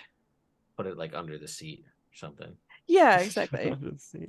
In Oh, the most obvious place mm, where shotguns are stored, right? Exactly. I'm so sorry I made you give up your shotgun. Don't worry, there'll be more chances to get firearms, I'm sure. Knowing We're us, on the, yeah. on the run from the cops? Yeah, probably. Yeah, Mhm, you just need to karate chop one of the cops. Knock 'em out, I'm gonna steal the karate weapon. chop a cop, guys. Just The- prepare yourselves emotionally for that. So you can, I'm gonna say, because of the real bummer of having to not have extra items, you can get to the subway and you can get back to the GNN building no problem. So you can be back outside the police barricade. You don't have to roll for it. Okay. But now you're outside the police barricade. You're in your Ghostbusters uniforms. You know the police want to arrest the Ghostbusters. So how are you going to get into the GNN building? I zip up my windbreaker, so my Hey, there we go. Ghostbusters stuff is taken Mhm. care of. I was going to say, so does that hide your proton pack? No, it Definitely doesn't. not.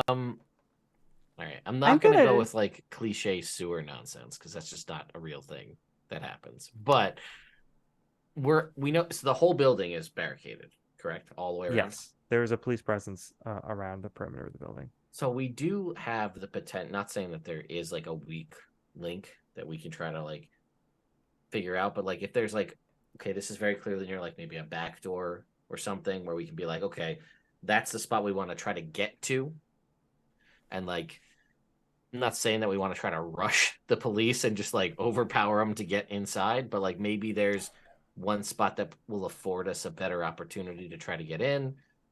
Something maybe we can. We I don't should have know. brought the Alpine gear. Clearly, what was I This is thinking? this time. You could have. Every We could have. Could have made a zip line.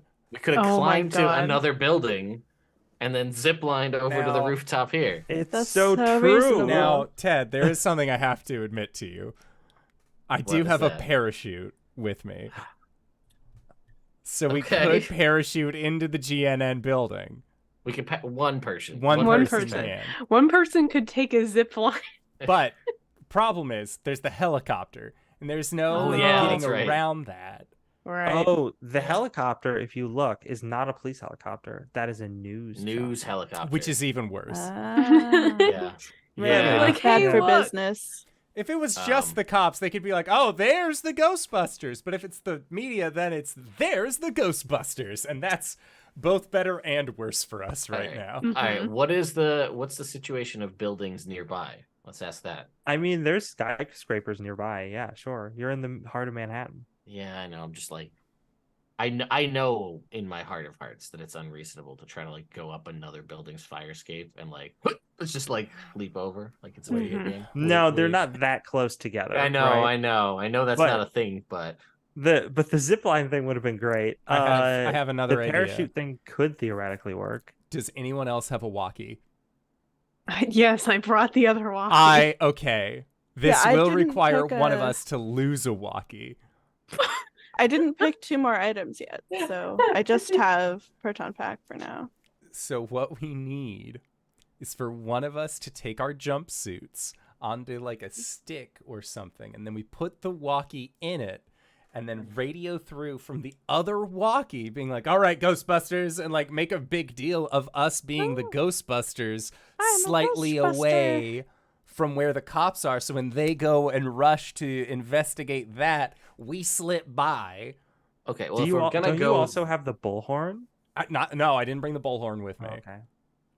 so if we're gonna go that far, it's probably more reasonable to find somebody on the street or somebody around and be like, "Hey, you want to make a quick buck? Here's its That's jumpsuit. I'm a Ghostbuster and run this run through the police barricade and run as far as you can get, and then like use that as a distraction." Mm. That might be better than like Who's willing to get broomstick. arrested? like. Where's your Um, imagination? I love the scarecrow with the with some fucking jumpsuit. That's the move. No. I like just paying a dude because we got money Yeah. now. Like anything in We our got wallet money. is basically like whatever, as Yeah, long it's as true, those you're good for cashier's it. checks come through at the end of this. yeah. That's a little bit of an as long as. Yeah, man. Yeah. Well, we got them. This We'll true. go You to got it. another You've cashed state. the check. We'll go to Pennsylvania. We'll cash them over there. It'll be fine. All right. Though But, this yeah, is I starting to feel like, like a Fast and Furious movie.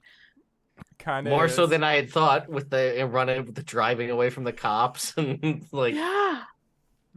I think we switched licenses See, somewhere if along the way this- somewhere. If this was the real Ghostbusters cartoon, we'd put Slimer in the jumpsuit and send Yes. Slimer to go distract people. If only you had a tiny skeleton. I know. Triceratops. But anyway, yeah. If you want to pay a guy to do it, Yeah, I mean, that's what I got. If I'm open to any other suggestions. I think paying a guy is the best option here. Mhm, I think so too. All right. please. Who's giving up their jumpsuit? I will. Why did You that have not the surprise me? windbreaker. Yeah, I got the windbreaker, so like Yeah. that makes True. sense. Like I'm not uncovered. Mallory's Great. definitely got a turtleneck under the jumpsuit. Nice. I'm fairly certain that Maurice does not wear pants under the jumpsuit, so he Oh, just has like no. he basically looks like Walter White from Breaking Bad at this point, where it's like the boots, whitey tighties that are like tucked into a button up that he wears. And then he has like his Ghostbusting gear and a windbreaker. In January in New York. January. Yeah. Nice. Bold. Honestly, depending on this is, depending on how Maurice feels, you could be like, "Hey, random guy we're paying, give me your pants, put this on." Yeah, as long as they're the right size. Like the idea of him agreed to do that, but the pants are like a little too small. Oh yeah. Um, He puts them on and Yeah. then there's like a rumbling sound and the button shoots off. It be like that sometimes. Mhm. No, I like this plan. We're gonna you do that. We're gonna roll to see how yeah, we're gonna see how many cops break off to go grab that guy, and that's gonna determine how easy it's gonna be for everybody to sneak in. 'Kay. So whoever would like to, or actually no, I should roll. I'm gonna roll to see. Random chance. Oh, nice. Okay, yeah. A significant number of cops break off to try to chase down that guy and tackle him. He's just like, I love Busted. Busted makes me feel good, says this guy as he's running down the sidewalk in the jumpsuit, and all these cops start chasing him. Oh my God. Have to use that reference. So you Yeah. folks can try and sneak in now. There's less cops around the back. Rush in. All Let's right. go. Either yeah, I need rolls from everybody, or you can try and spend some brownie points. How many brownie points, Ghostmaster? This is only going to be, this is probably only going to be a roll of 10 because you managed to get a bunch of people distracted. So it's not actually that difficult. I'm not risking What it. kind of role is it? This would be a moves roll because you're trying to get in I without think being I can noticed. do it. I don't trust myself. Hopefully- Hopefully the same Yeah. thing doesn't happen I again. was gonna say, last I think I session. can do it. It's just the ghost die. It's just the Yeah. ghost die. There we go. Well, we got a 13. success with no Easy. ghost die for Natalie. Oh! And a ghost die for Mallory. Oh my gosh. Okay. Cool. Mallory Mm. and Ted. No. Wow. Oh, But and I- Ted, I didn't see Ted's roll. I did double it, but I got You a did ghost die. double it, but you got a ghost die. It's together. And yeah, I'm sorry. Maurice just used brownie points. Yeah, I just He's used going 2 to brownie points. I was like, you know Okay, what? that's fair. I don't believe in myself enough for this today. Oh wow. wait, does it just cost 2? Because I used 2 for my roll. Yeah, because the rule that I made up 2 sessions ago Yeah. was that Oh. for every 5, it's 1 brownie point. So if it's a 10, then you can spend Oh. 2 brownie points and succeed. Okay. Do you Can want to we- retcon it? I'll let you retcon it. Thank you. Ted, I'll do you keep want to those 2 retcon ticked it? down. Yeah, I'll wreck on it. I'll Okay. do it. As long I as you always spend- forget that it was.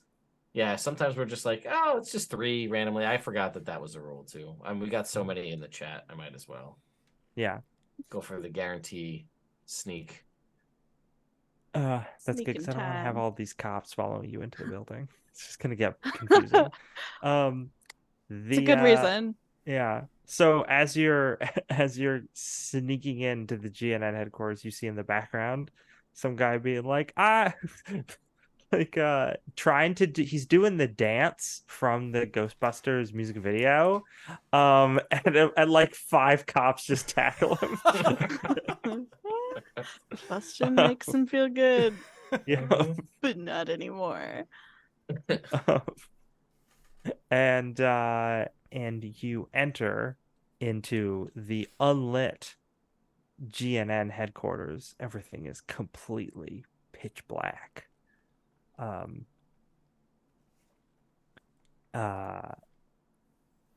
And that's where we're going to take a break. Hey, incredible, wonderful cliffhanger. I am horrified and excited to figure out what's going to happen when we come back. So don't go no place. We're going to try and be back in 5 to 10 minutes.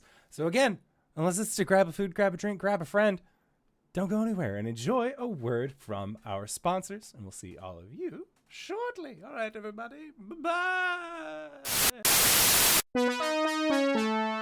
The Really Real Ghostbusters will be right back after these messages.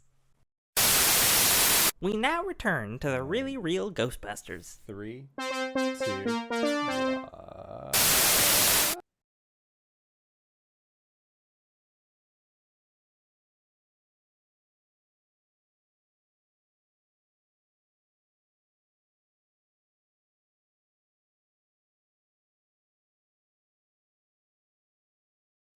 Oh no. Butts. Why every time? I don't know what I'm doing wrong. But we're back. Hello, everybody. The party has just entered the GNN headquarters.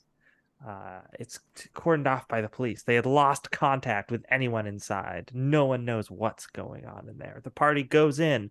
The door closes behind them. They are engulfed in total darkness.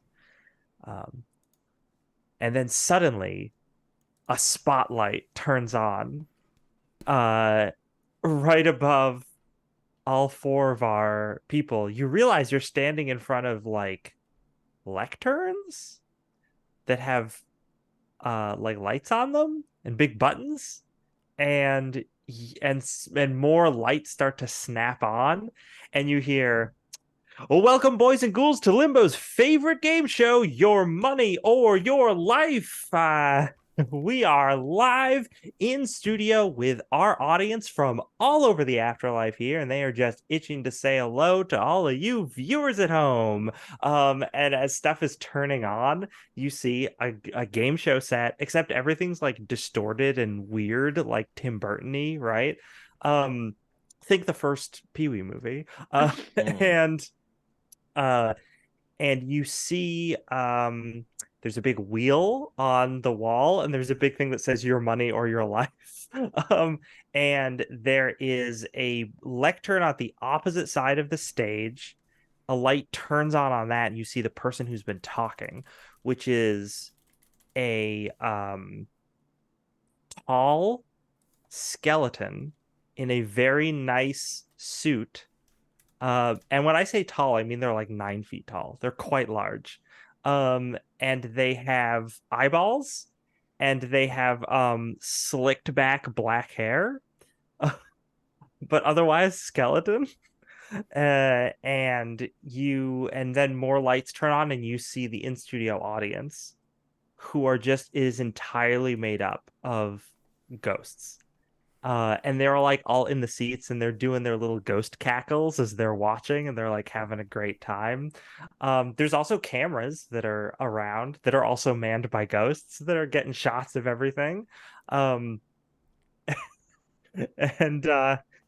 then you hear the host say like, my name is Primetime, and I am here to run the show. And then you see the Super Smash Brothers thing comes up, and it says Primetime, and then beneath it says Meta Spectre.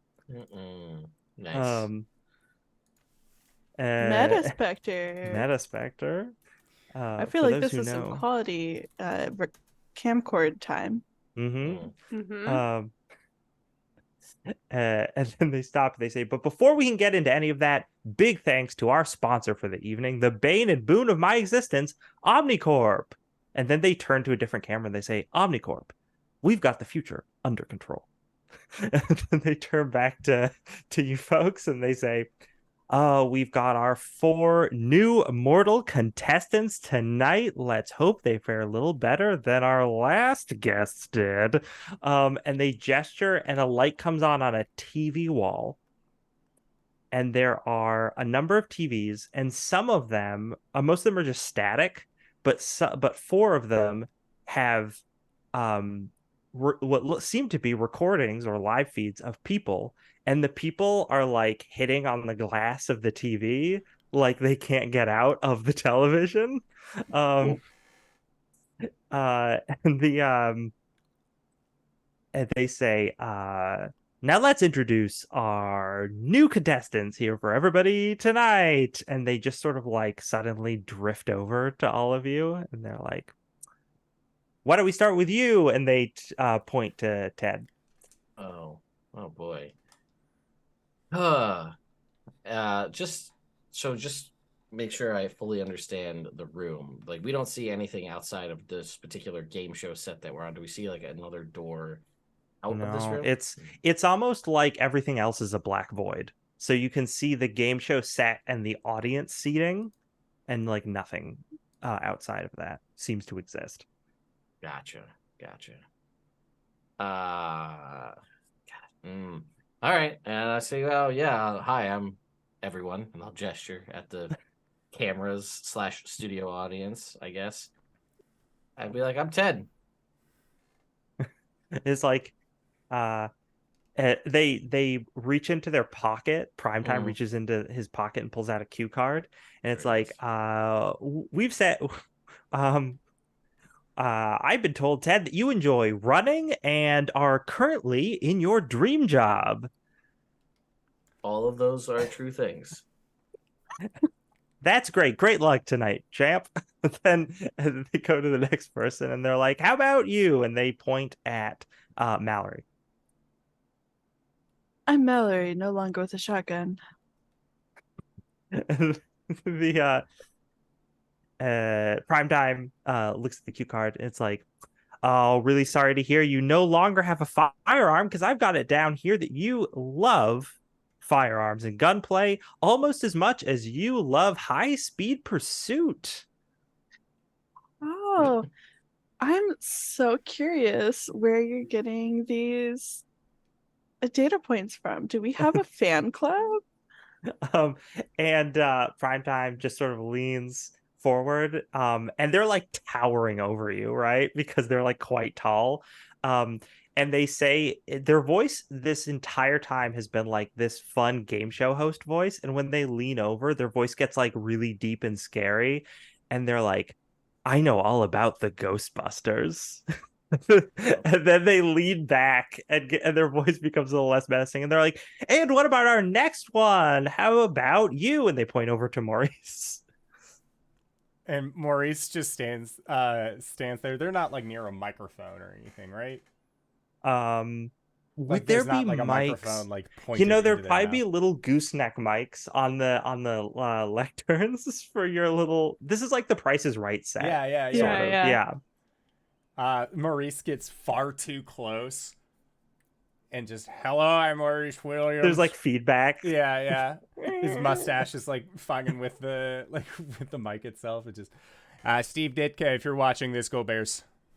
Oh, I'm sorry. Indoor, can you get way too close to your own mic to simulate that? Yeah. It's Hello, my name is Maurice Williams. Steve Ditka, if you're watching this, go Bears. Yeah. Hi, Mom. Like, this is yes, Maurice. We've been told that you are a big fan of mixed nuts and have some kiddos at home. Hope they're watching tonight. he just nods like he's like, yep. Yep. And then he's going to say, and last but certainly not least, and point over to Natalie. Hi, I'm Natalie. Oh, he looks down. He's like, and we have been told that Natalie has a part-time job. Natalie splits her time between ghost busting and working at the Museum of Natural History. Isn't that great? I'm sorry, what? Oh, no. You carry on with your announcement. No, that's fine. It's just they're just like they're like, yeah, the crowd sort of, with each one of you, the crowd like sort of like claps and cheers. And in some cases they like, you know how with like the Gremlins movies or with ghosts in this, they don't really speak, but sometimes they can do like the mimicry of speech. So that you might hear like when Ted introduces his other, like you just hear, hi Ted. The thing, and there's so now Primetime is like, it's just so great to have you all here this evening. Now I'm sure you're dying to know how the game works. Each contestant gets to come up and spin the wheel to find themselves in a demographically approved scenario. All you have to do is keep our viewers entertained and you get to progress. But if your ratings drop too low and then the whole audience starts chanting reruns, that's right. If your program gets too boring, you get the boot and are consigned to reruns for eternity. And then they like gesture back over to the TV wall.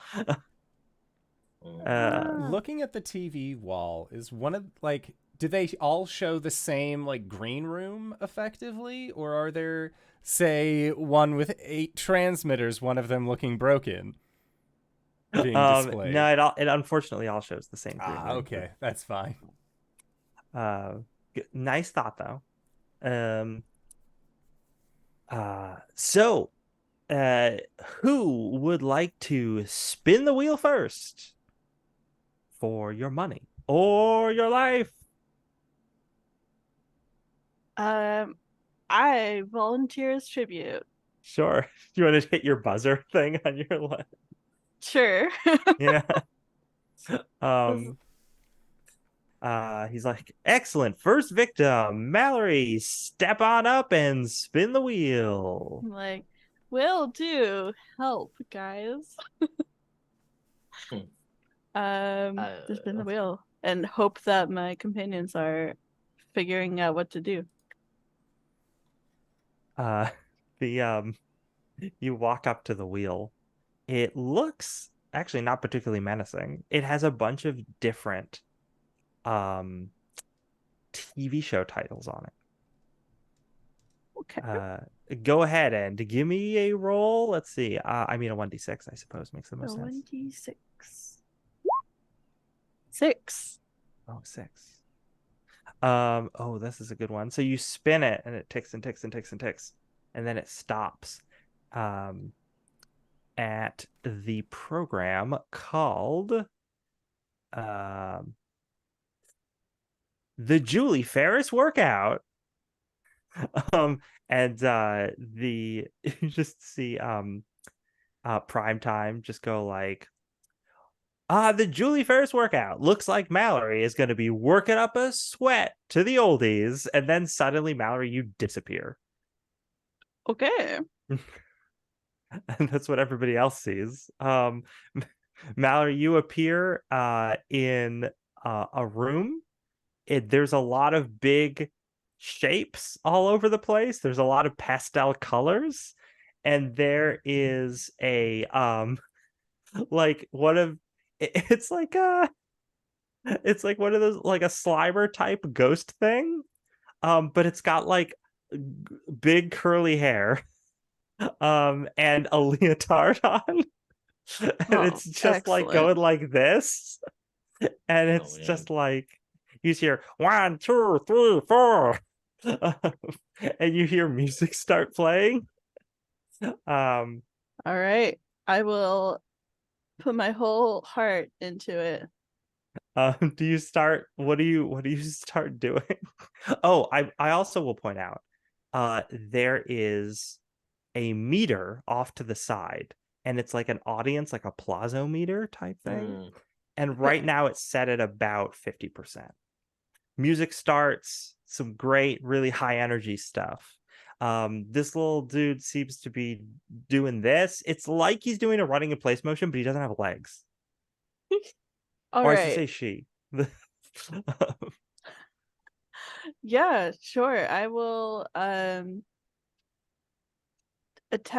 first attempt to do it without really like using my legs, conserve energy. And instead I'm just gonna do the whole like my poofy hair, of course, is just bouncing.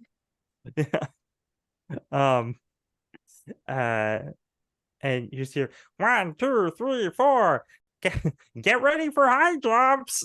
And suddenly, out from behind this thing, these cylinders, or rather a long cylinder, comes out of the wall and just starts rolling right towards you. Okay, I'm gonna start moving away. Yeah, you've gotta. You could try running away if you want, or you can try jumping over it. As they said, high jumps are currently the exercise thing. But what would you like to do? Oh God, Mallory really is not built for this. Is there anything in the room that could give me some kind of advantage on high jumps, like something to step off of, or Yeah, there Uh, are several different like weird like geometric shapes, like triangle, like pyramid shapes and cube shapes and stuff that are all different colors, right? It's like a Sure. very kind of odd, very 80s set. Yeah. Um, All right.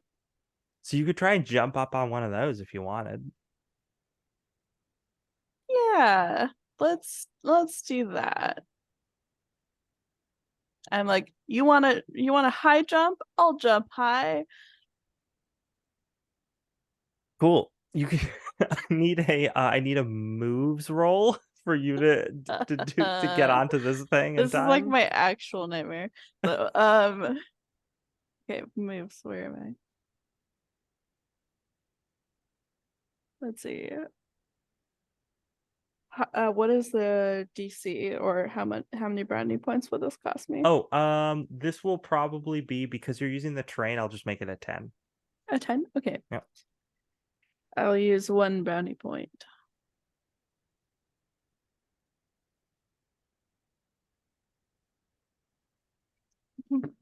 I should have just spent 2. Should have just spent 2. Should've just spent No, I'm like, I'll jump Um, high and immediately fall. Yeah. That happens. So you think you've jumped high enough, but it catches your legs and you fall face forward. And you hear meanwhile outside of this weird altered reality, everyone on the game show set are seeing the TV wall. Several of them have changed to like a multi-TV image of this thing that's happening. And the audience is just like, ooh, when when Mallory falls. And Mallory, you see the applausometer tick down. Maurice gets caught up in the moment. He is definite crap. Like all the ghosts, ooh, and he's also like, oh, like he watches too many game shows to not fall into that trap. Are we like free to speak amongst ourselves while this Yeah, is you can happening? speak amongst yourselves. All right. And I'm just gonna be like, I think if I've learned anything from these weird ghost types, they usually have like a thing you have to break to catch them, right? I think my guess is the wheel. Ah. That'd be my guess. Yeah. Just blast a wheel. Well, we wait till we get Mallory back, and then we blast the wheel. I appreciate that. Yeah, I got you. Feel the ghost of Mallory's appreciation. Or maybe it's the TV wall, but I think it's the wheel. I don't think it'd be the TV wall because the TV wall has people in it. Yeah. Okay. They're just like, she gets back, blast it. That's my plan. Okay, but question. That takes care of this guy. But then there's all of the audience. Is that not entertaining? Are you not entertained? I didn't say it that way on purpose, but yeah, 100% what I'm thinking. If they're just here for a good show, why not give them the best one? Yeah. I'm in it. I We like can it. say so if we really want to throw out like lines and stuff. We could be like, "Welcome to the really real Ghostbusters." That being said, Okay. looking on the wheel, is there from when we watched Mallory spin it, is there a way to determine like what is present on this wheel? Is one of them like I leave and you all win? One of them is a new car. Hey. Yeah, right. Could be nice. An all expenses paid trip to Alaska. Immediately. Yeah. No, we've got family bonds is one of the options. Houston is one of the options. A new car is one of the options. And what is it like? MTV is one of the options, and then the workout one is one of the options, and then I think there's probably like a free spin thing, or it might be like prime time's choice. Oh. I see. None of those sound good. Let's blast this wheel. Mm-hmm. Secretly so sad though, because one of the skills I chose for Natalie was jump.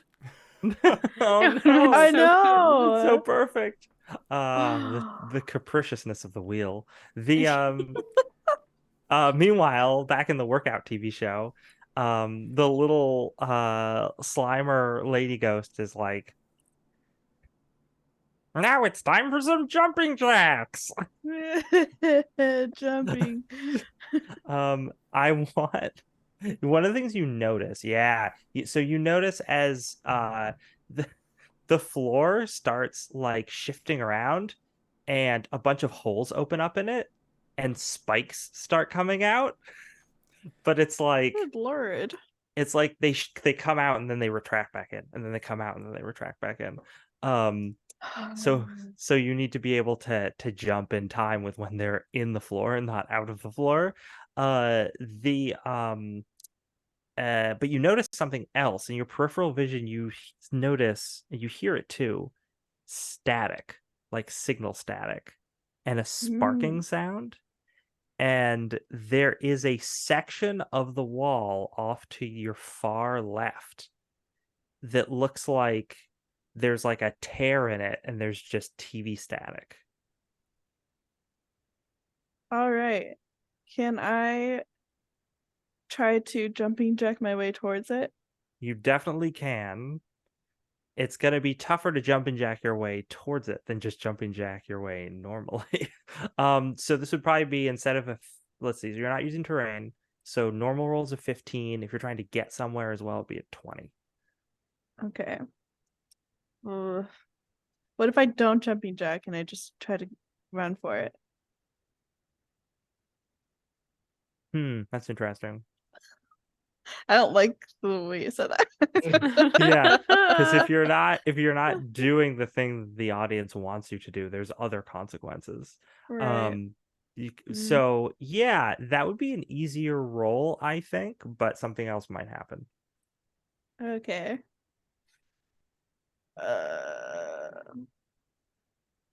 How far is it from me?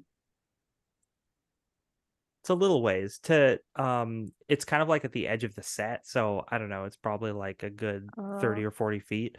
The other people who are watching this can't see that edge of the set, so they don't know any of this is going on from the live feed. Right. Okay, I'll try to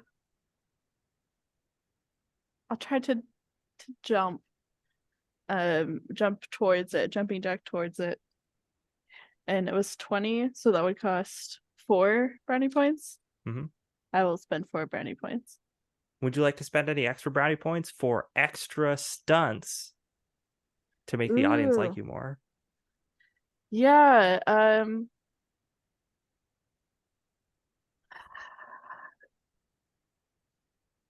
could I spend 1 to cheerleader style do like the feet out toe touch thing? Nice, I like that. Suddenly Mallory has exceptional athleticism. All you had to do was burn all your hit points / experience. Yeah. You do that. You do these jumping jacks, you do that cool cheerleader kick. And the audience loves it. They go wild. All those little ghosts and ghouls are just having a great time watching the show. And the applause-o-meter goes up really high, and you just hear Primetime being like, wow, it looks like someone is really working up a sweat. And then you jump and you leap through the static with your last jump. So to everybody, what everybody else sees is Mallory leaps off the edge of the camera shot. And you're through. And Primetime is, and the audience is still happy that thing happened and didn't notice anything was wrong, but Primetime seems a little just perturbed. They're just like, well, that's weird. It looks like we've got a rogue contestant on our hands. They did such a great job for us. We'll just have to circle back around to finding them later, won't we, everyone? And everyone's like, yeah. Who's next to the wheel?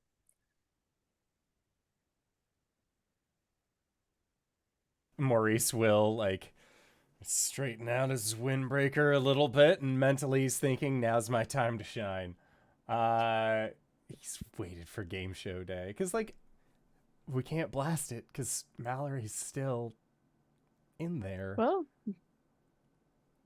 Either that or maybe. we blast it and figure it out later. Yeah, that's where Ted's at mentally. But like, what's the worst that could happen? Natalie already is part ghost. It's Yeah. already part I mean, ghost. You'll be part we're TV. part It'll be ghost. fine. We did figure out a way to yoink someone back into the real world from the Yeah, I ghost guess world. So I figured out that technology now. So yeah. It's We have true. the technology. We can do it. Yeah, Mhm. Maurice will. I mean, he'll go up to the wheel. So what were the options again? There was the workout one. There's a workout one which has already been done, so I don't know if Okay. you can redo it. But there's Family Bonds, Uh-huh. Houston, Houston. New Car, Car. MTV. MTV. And like a free spin, right? Yeah. Okay. well, the free spin was Primetime's choice, right? Yeah. Oh. Because It's not you know, free. it's He not gets to pick. it's not a fair game. Blast it. What Maurice Do you wanna wants to do. Do you want to try and spin it and have it land on a particular one? Yeah. Because you can attempt to do that. Yeah. I would very much like to do that. I would like to have it land on Houston. Oh, sure. Great. Oh God. Houston. Please roll. What would this be? Moves, I guess. Spending some brownie points. A 10. A 10. Sure. That's just what you needed. I'll give it to you. You spin it and it lands on Houston, and you just hear, you hear Primetime go,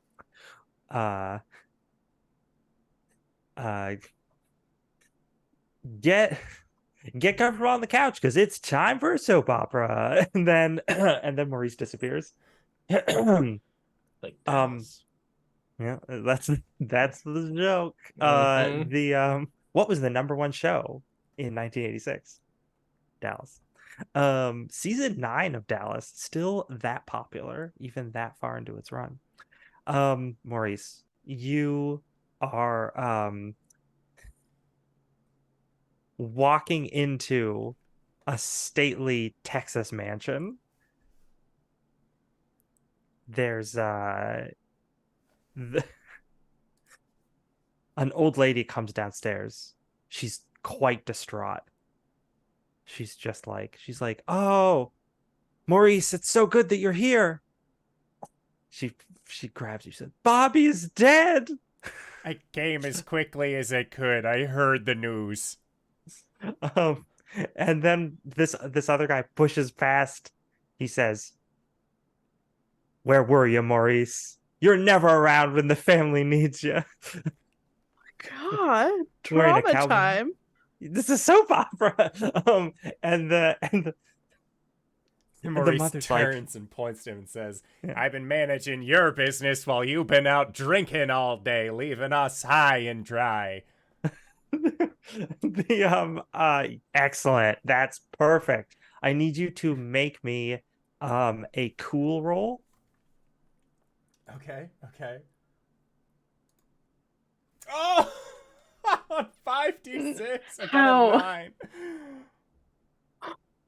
That's brutal. That's brutal. That's so sad. The instead of, so you see an applausometer Yeah. and you just hear huh? And from everyone back, or from Ted and Natalie's perspective, the audience is confused.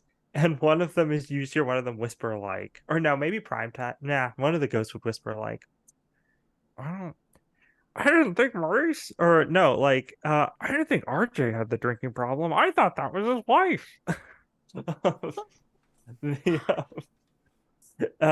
and then the mom is like, RJ, Maurice, stop. You've got Bobby wouldn't want you to act like this. And then the doorbell rings. Someone else has arrived. I actually got to pull up in my notes. I have all these characters. Maurice will point to Arnold. Is that his name? RJ. RJ. He'll point to RJ, and just says, "This isn't over, but but we have to keep appearances. Who else knows?" It's like the mom's like, I've invited the whole family because to pay their respects. They deserve to know. And RJ's like, oh mama. And then the like butler or something enters the door. And in walks another guy. And actually no, one other guy, and he's just like RJ, I came as fast as I could. And RJ's like, oh Jerry, thanks so much for being here. And they're like, we should the mom's like, we should all go into the lounge and be together as a family and just all calm down. It's what Bobby would have wanted. And when that happens, you see the applausometer tick down one more. Everyone's back in the studio, everyone's like, oh, this is boring. Maurice, what do you do? Maurice. Oh, you know what? Would you like to roll to see if you know random stuff about the plot? Oh yeah. Because To images guess? will flash into your mind. To guess. To guess. All in. Yes. 21. 21. my Wow. God. You know so much dirt on these people. The RJ controls the family business, which is of course Big oil. Big oil, obviously. And then they have ranches on the side. The this brother, Jerry, who's come in, has always been the family black sheep. He's always wanted in on the business, but he's never gotten into it because Bobby was in the business, was the second hand in the business. But now Bobby's gone.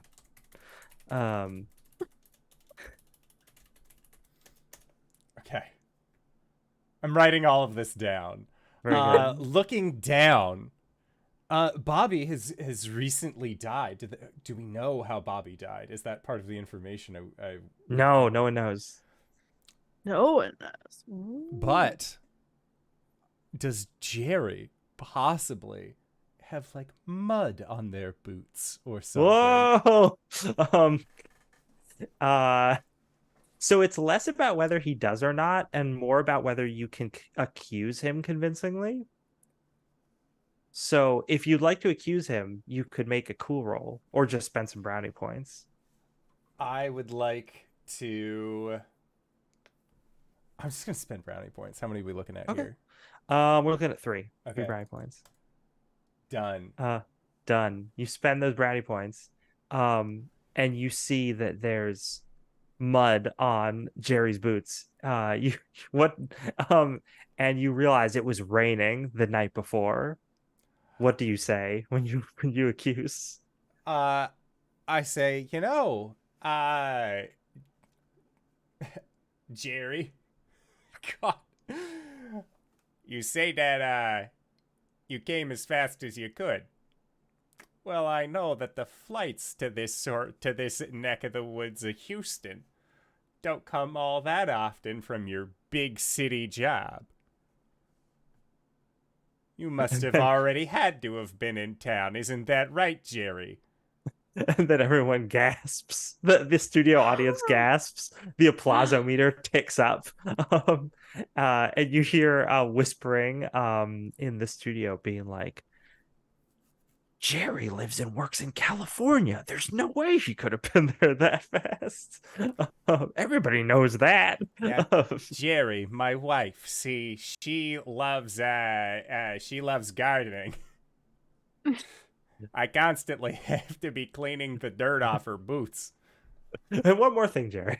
And one more thing, Jerry. The Columbo angle.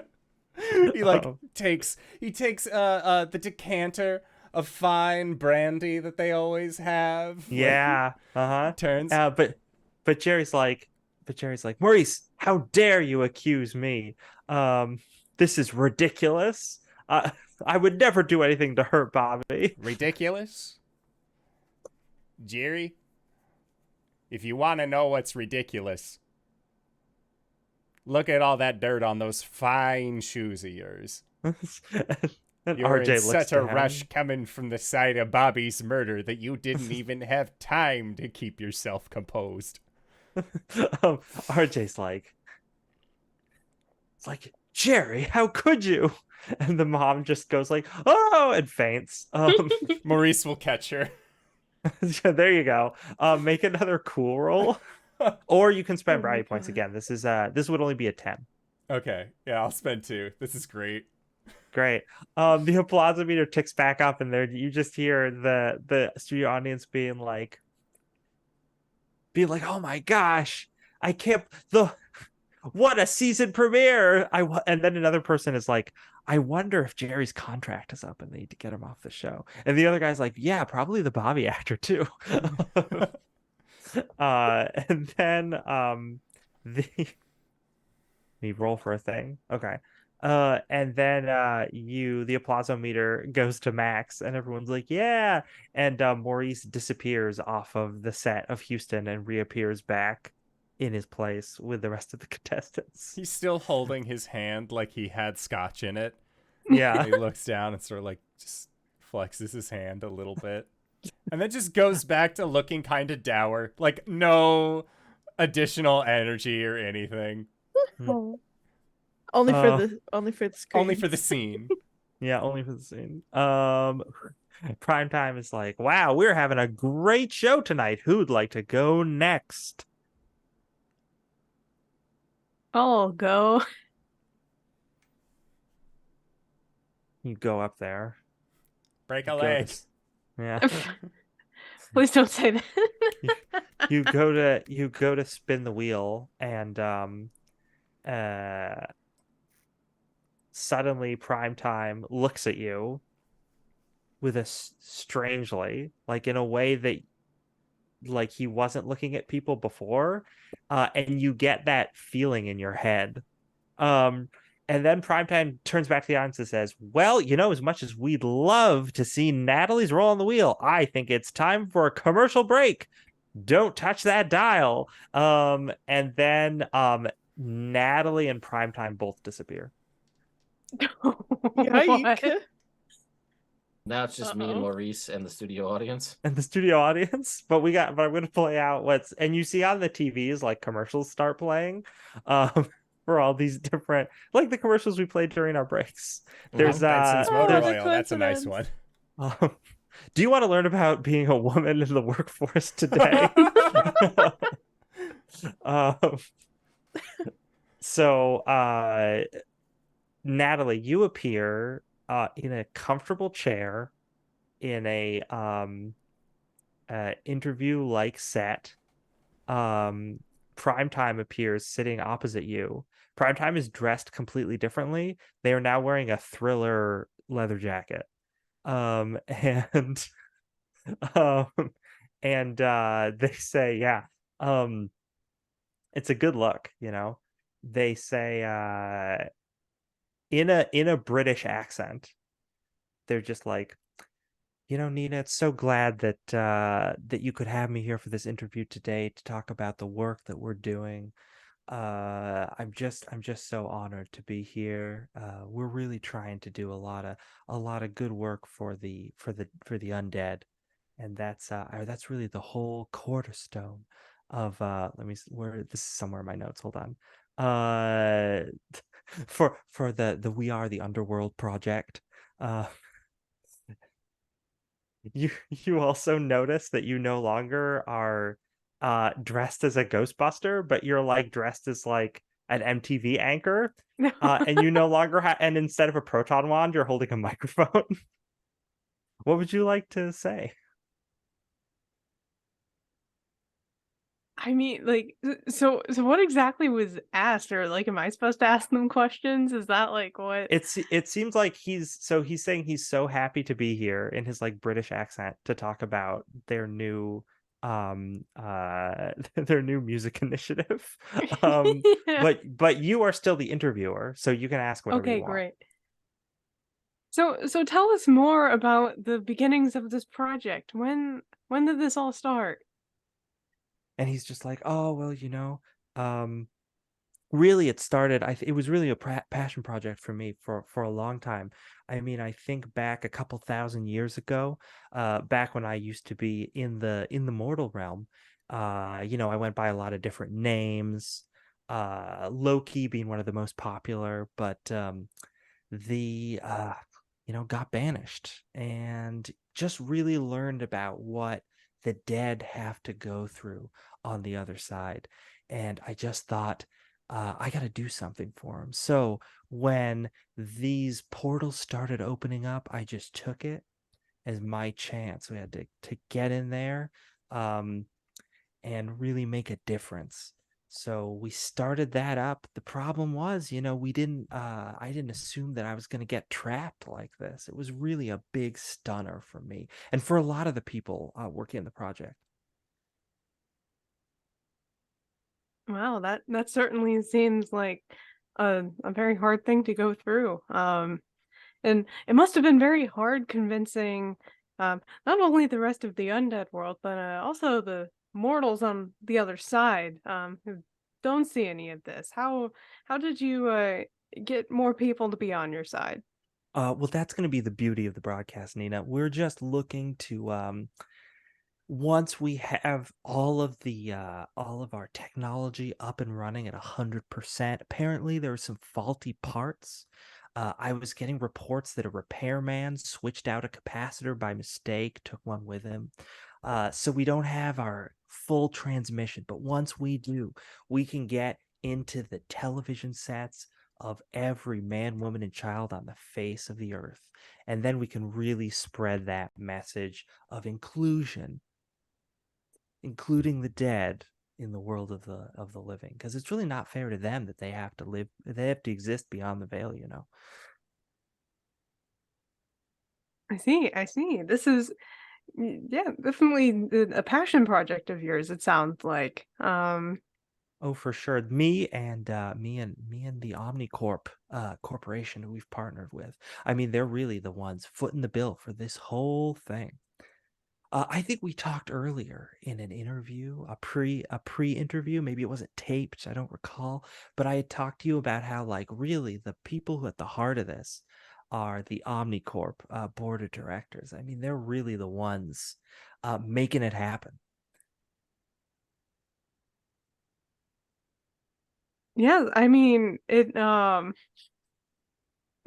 that was like, oh You no, have it's to the keep asking Omnicorp questions, people. but you have to keep couching them in this fake music interview. That's a We Are the World interview. So Yeah, please exactly. continue. No, you're totally fine. I just love this. This is very good. Um, yes, I mean, this all seems like a lot in the making. Even the very clever. We heard this from, I think, one of our insider sources, or maybe from a pre-interview, like you said, about a ritual type symbol being like, built into the circuitry. I mean, that's a brilliant idea. Oh Um, yeah, no, I mean, definitely combining the old and the new, the retro and the modern, classical instruments and synthesizers. That's big for us, and that was a big directive from the board of directors. They really wanted to do it that way. So that's how they were able to really like get this broadcast going, really, so that I could get my foot in the door and just get in here. But Nina, I'm a little worried and he like he like puts his skeletal hand on your hand, and he's like, I'm just a little worried about the future because I think this broadcast is going to be really good, but I don't know um if I'm gonna really be able to um keep going artistically in the way that I have been. Especially being signed to a label like I am with Omnicorp. I mean, labels just like they're great for funding, but they end up controlling everything, and they certainly control me. I mean, I cannot leave certain places while they are still in operation. It's really about artistic freedom, you know? Yeah, I know. It's just so much of the music industry and just art in general. Like you need the funding, but then yeah, that just kind of owns you after a while, doesn't it? It's true too. Like heart and soul, totally. uh, Speaking of, I don't think they would appreciate all of the potential property damage that might come from, the uninitiated undead that are kind of coming into the mortal world and don't really know what they should be doing. Is there any type of like rehabilitation or education that's happening to, I guess, an end goal, which is another thing to talk about, what the final like end goal of this project really is?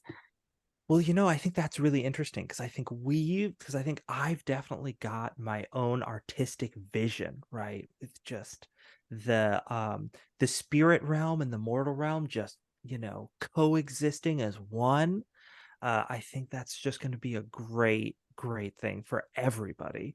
But I think Omnicorp really has a different vision here from this, which is one of the reasons I want to try to get away from them for future releases.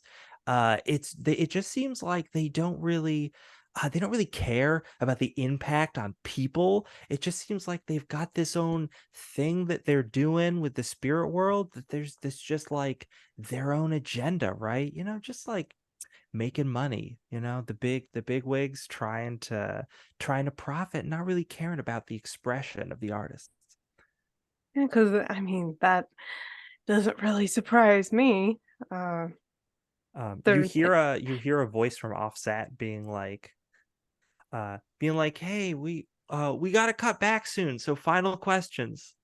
well, I guess I just have one more question then. It's like, what are you going to do about that? And they turn to you, and their voice gets like really deep and creepy, and they're just like, well, Natalie, it's more that what you're going to do about it. Are you going to choose to help me or to help them? And then we cut back. Now, while that was happening, everyone else who was in the studio, which is Maurice and Ted, get a chance to do a thing, because that was like a couple minutes, right, of the commercial break. So while you guys are watching these commercials and this, like, um, get a subscription to Us Magazine. um, 7.9% down on these new cars.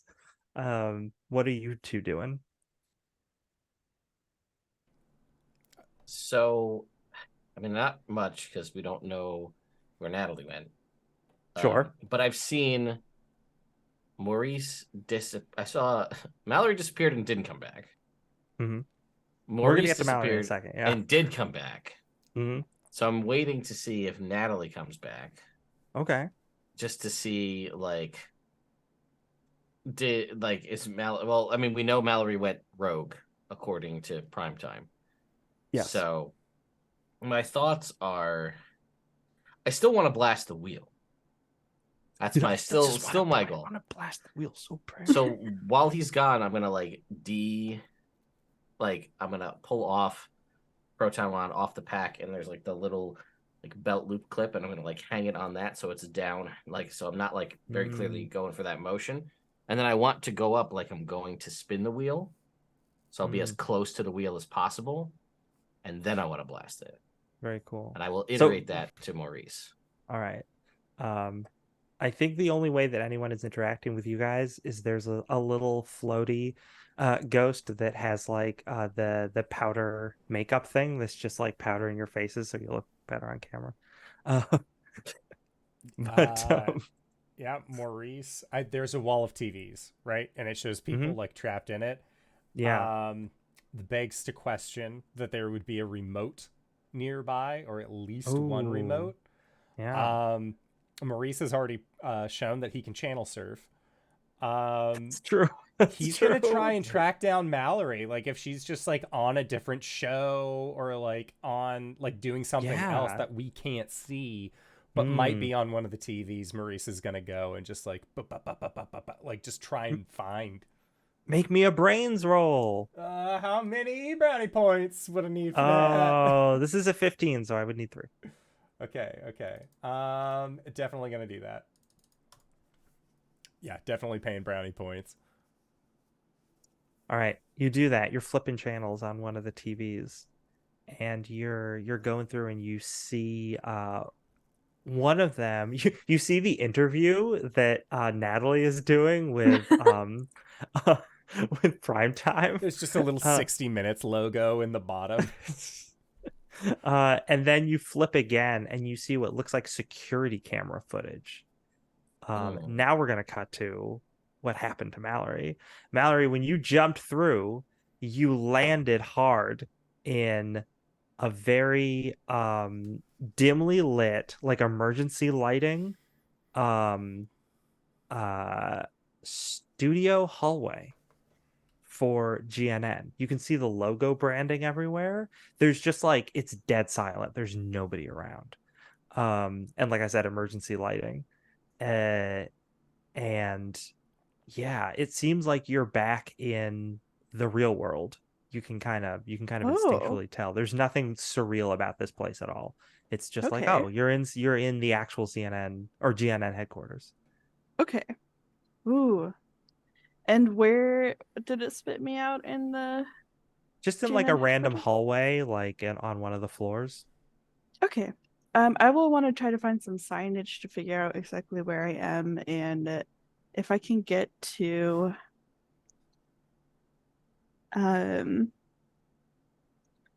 gosh, where would the transmitters be? I guess the security room? Maybe. If you look around for some signage, you can see that there's probably something that's like different studios for filming, like a main lobby at the bottom, and then towards the top there's probably something for like transmission control. Let's just call it that. I don't know what it would actually be called, but yeah, near the top of the building. Okay, cool. Yeah, I'm gonna book it for that. You start booking it for that. You get up there and you get to the door. The door's locked. If only you still had that shotgun. God, I know. Looks like a normal, just like locked door. It's not like fancy or high tech or anything. Is it a handle or a push bar? This is a handle. Handle? It's the kind of lock you could pick if you knew how to do that. I don't know if Mallory would know how to pick locks, maybe. But is it a door where I could use a credit card or something to swipe? The credit card. Yeah. A card. Clutch. Let's try and do it. This would be using tools, maybe? Yeah, this would probably be using tools. Sweet. Yeah. 19. No ghost die. You're able to finagle that card in there and click the door open. And Sweet.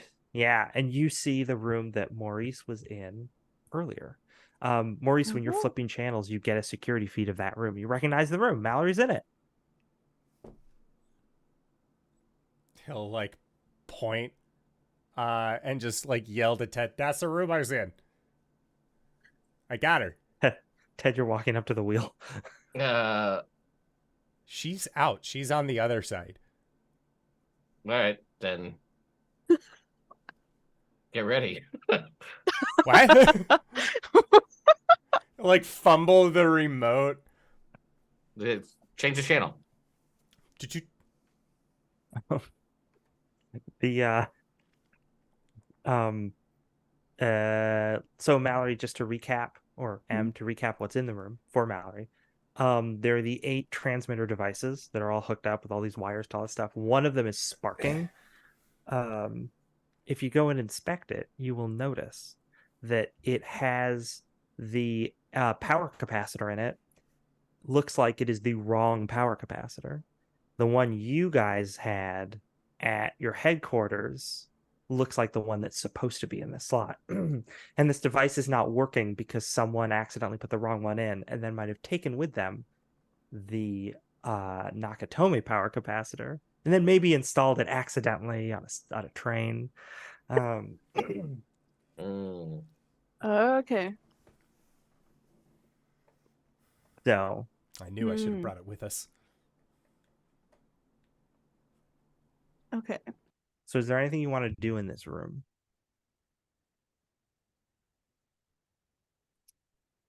Well, you can also wait. We have plenty of other people to cut to if you want to think about it. Okay. I probably will wait, but does there seem to be any kind of control system for them? Yes, but probably something that you wouldn't know immediately how to use, because it's Okay. probably one of those things where you have to like there's a computer terminal, but you'd have to like write in, I don't know, like code to like get it to do certain things. You have to like, it's like command Oh. prompt type stuff. Okay. Oof. Well, I will at least take a look at it and see if there's anything I can do with it. And that's Sure. what I'll spend my time doing. Meanwhile, back in the studio,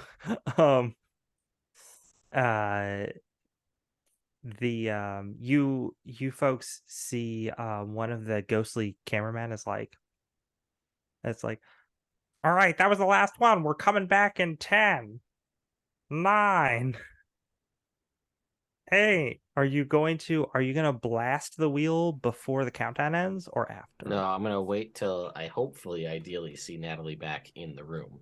Oh, okay. And then I'm gonna blast it. Yeah. So then it's like 3. And then the gesture. And suddenly Natalie and Primetime both appear at the same time. Natalie's back at her lectern. Primetime is back at his lectern. And he's like, and we're back, ladies and gentlemen. You know, Primetime has one of those little pencil thin microphones. Yeah. Bob Yeah. Barker. Yeah, Yeah. yep. He's like, and we're back, ladies and gentlemen. Wasn't that a great lot of ads? It's fantastic to consume. Isn't TV wonderful? Ted, are you gonna start blasting? Yeah, I'll let him get his little intro bit in, and I'll be like, It'd be rude Yep. not to. and I'll just Yeah. blast the. Yeah, it might blast be the one of wheel. those things where he looks over at you and says, like, it looks like somebody's an eager beaver to spin the wheel. And And then you just before I blast, I say, thank you. And I'll look very pointedly over at Natalie and Maurice and be like, yeah, I'm having a real blast. And then I'm going to blast the wheel. So what I need is a contested roll, because Okay. Primetime is in the room and looking right at you. Yeah, that's fine. What do I need to do? This would be moves because you're blasting. That's fair. I need to pull up a dice roller. Okay. Would Ted get any benefit of this, having latched the wand to his hip and having been prepared for a scenario? That's true. You did prepare yourself for the scenario. I will give you an extra die. You get a free D6 onto that. Okay. Now, because this is contested, how do brownie points and things work with this? That's the better question. You spend brownie points to give yourself extra dice. You just can't auto succeed. Just auto succeed. Okay, cool. Please consume product. All right. Let's roll so I'm gonna roll twice. So I'm gonna roll all of his dice except one, and then the other one I roll will be his ghost die. So we'll see if it comes up 6. Probably won't, but why not? Okay. Ooh. That's pretty good. And he's got lots of ghost die in there. Okay. Yeah, no, because he still only gets one ghost die. So he has a total of 8. and one of them is Ghost Die, and the Ghost Die was a 2. Alright, I am rolling 25. It's Like- it's the same. It's a tie, Yeah, but a ghost you die. got a Ghost Die. I did.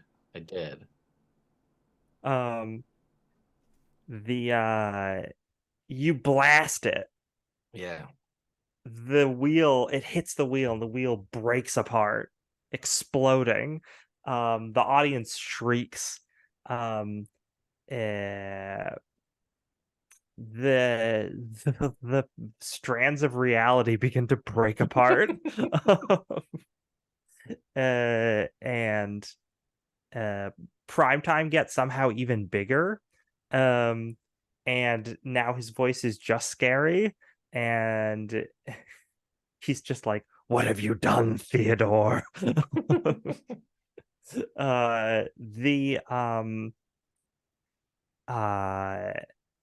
Let's see here. So it was a tie, but you got a Ghost Die. Man, this is a tough one.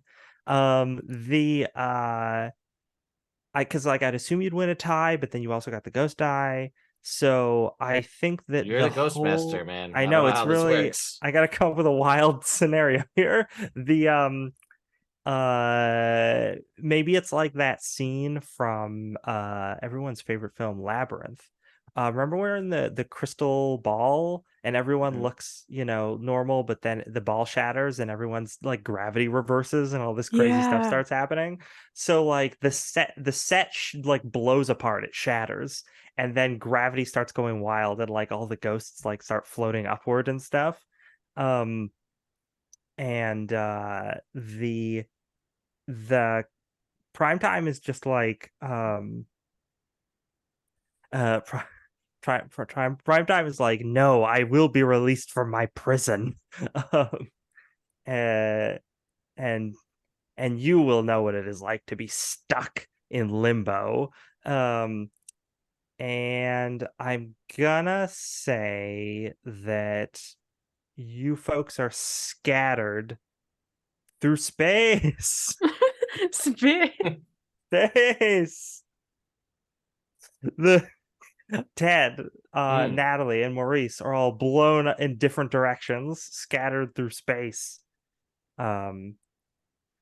Meanwhile, Mallory in the room with the tech, the instruments have like started going wild. On this thing, something has happened. Okay, like no longer making sense, kind of wild. Yeah, kind of. There is one thing you've been able to glean from looking at this, though. Okay. The transmission, it's wired in a very interesting way. It is being sent out, or is supposed to be sent out worldwide, and as soon as this capacitor gets fixed, it would be.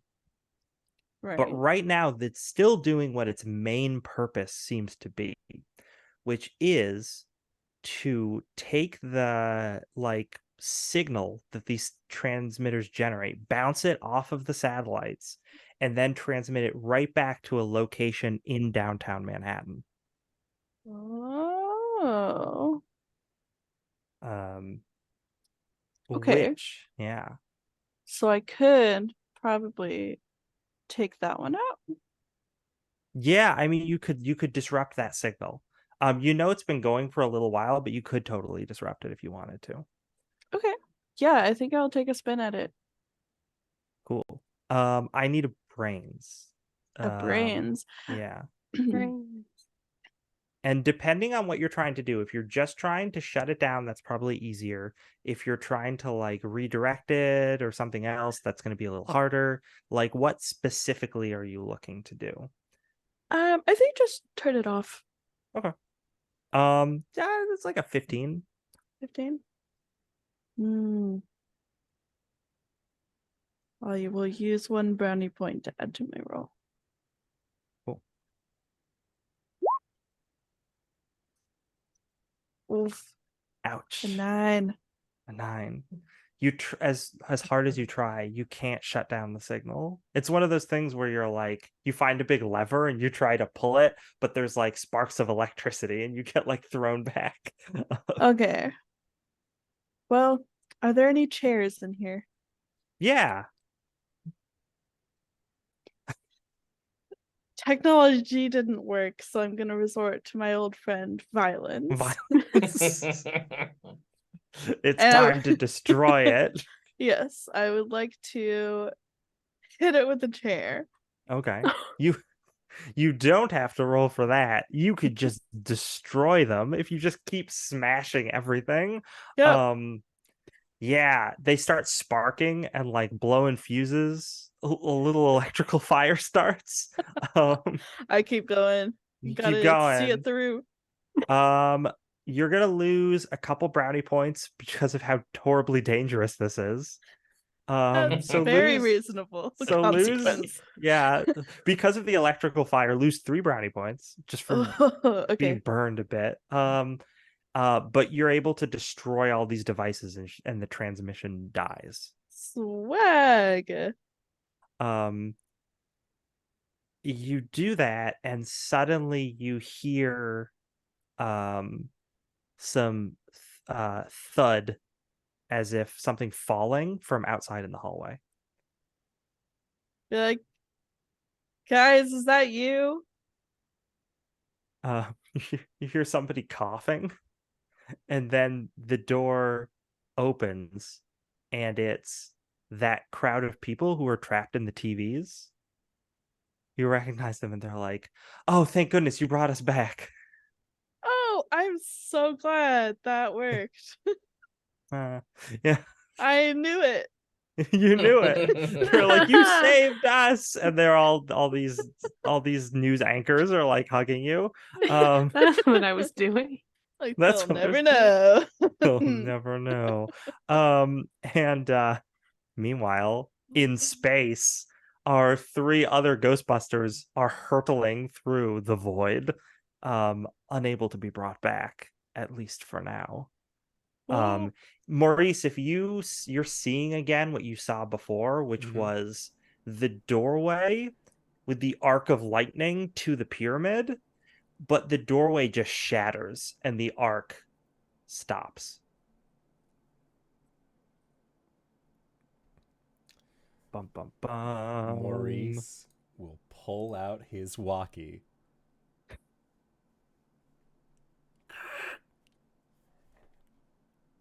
Natalie, I am in the ghost zone. Do you copy? Does my walkie go off? Your walkie does go off. You're somewhere else in the ghost zone. You hear him. I think I am too. Over.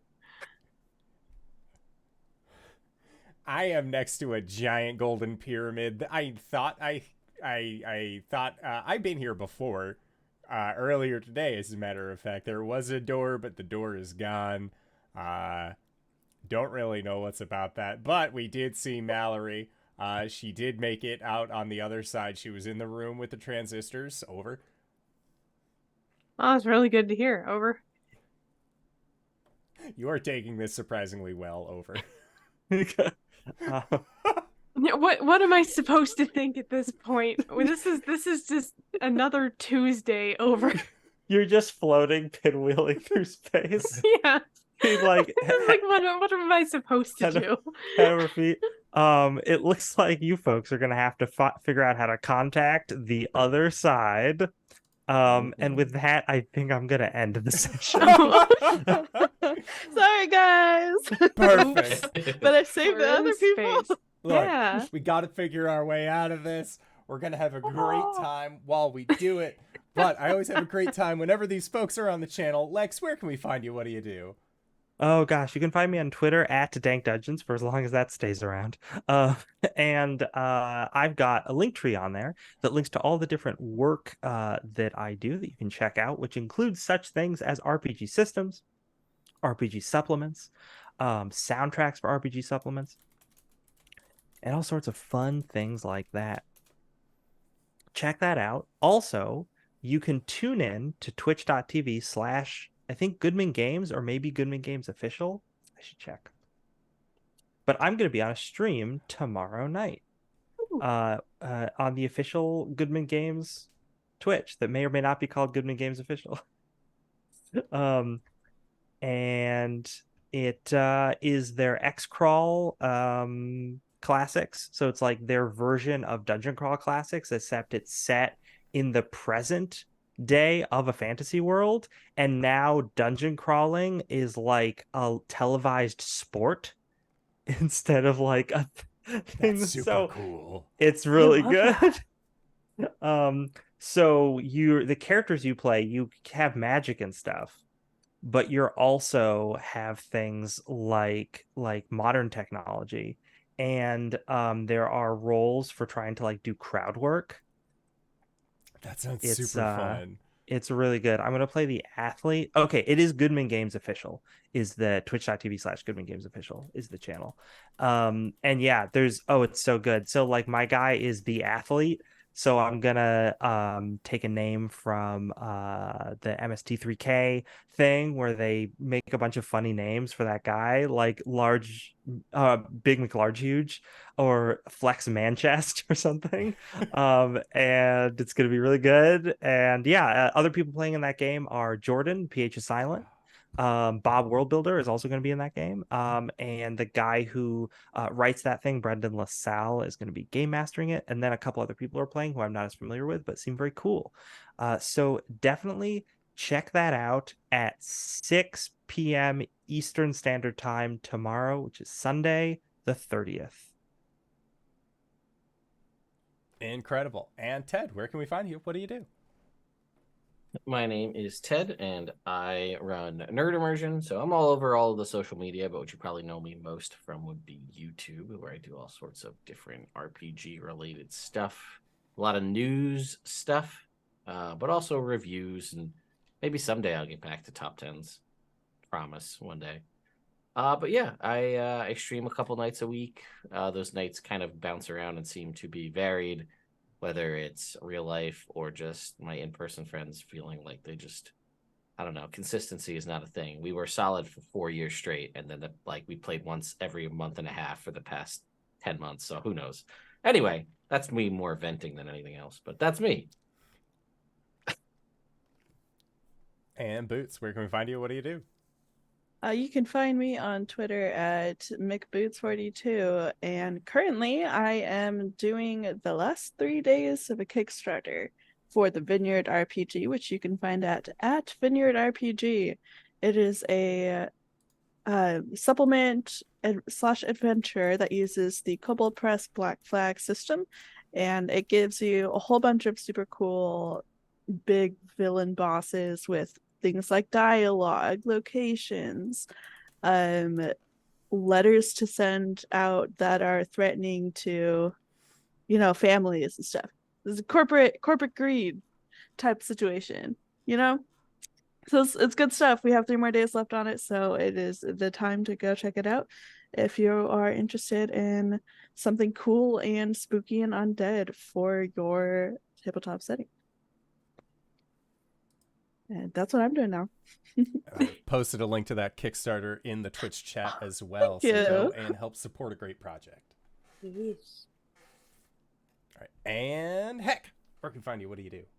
Yeah, hey, you can find me on all the social medias at SirHeckalot, including like Twitch, Twitter, Instagram. I'm just like all over the place.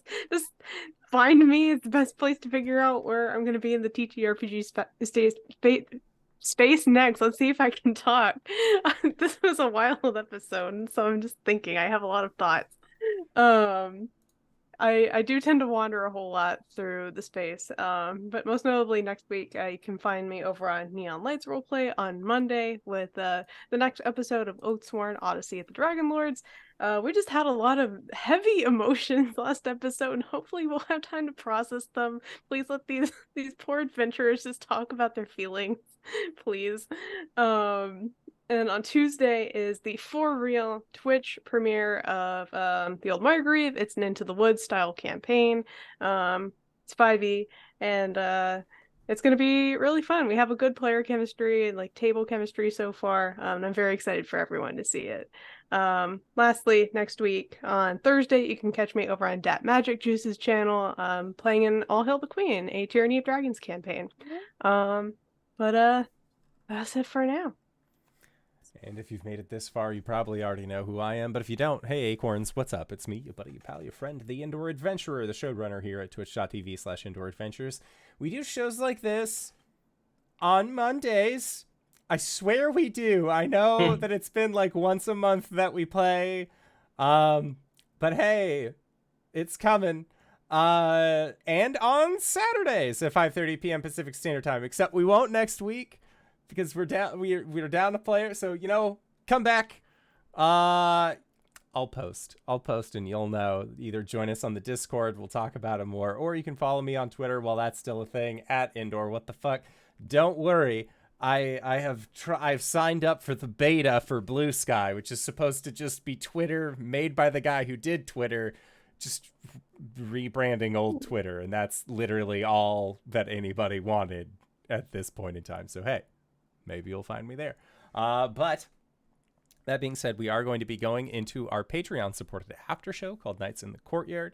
It looks like we have some excellent questions lined up for us this week, so consider joining us then. But until next time, I would like to say thank you to everybody who decided to stop on by. Thank you to Lex for running this absolutely fantastic game once again this week. And we'll see all, I forgot to thank our players for putting up with our bullshit once again this week. And we'll see all of you guys next time. All right, everybody. Bye-bye. Bye.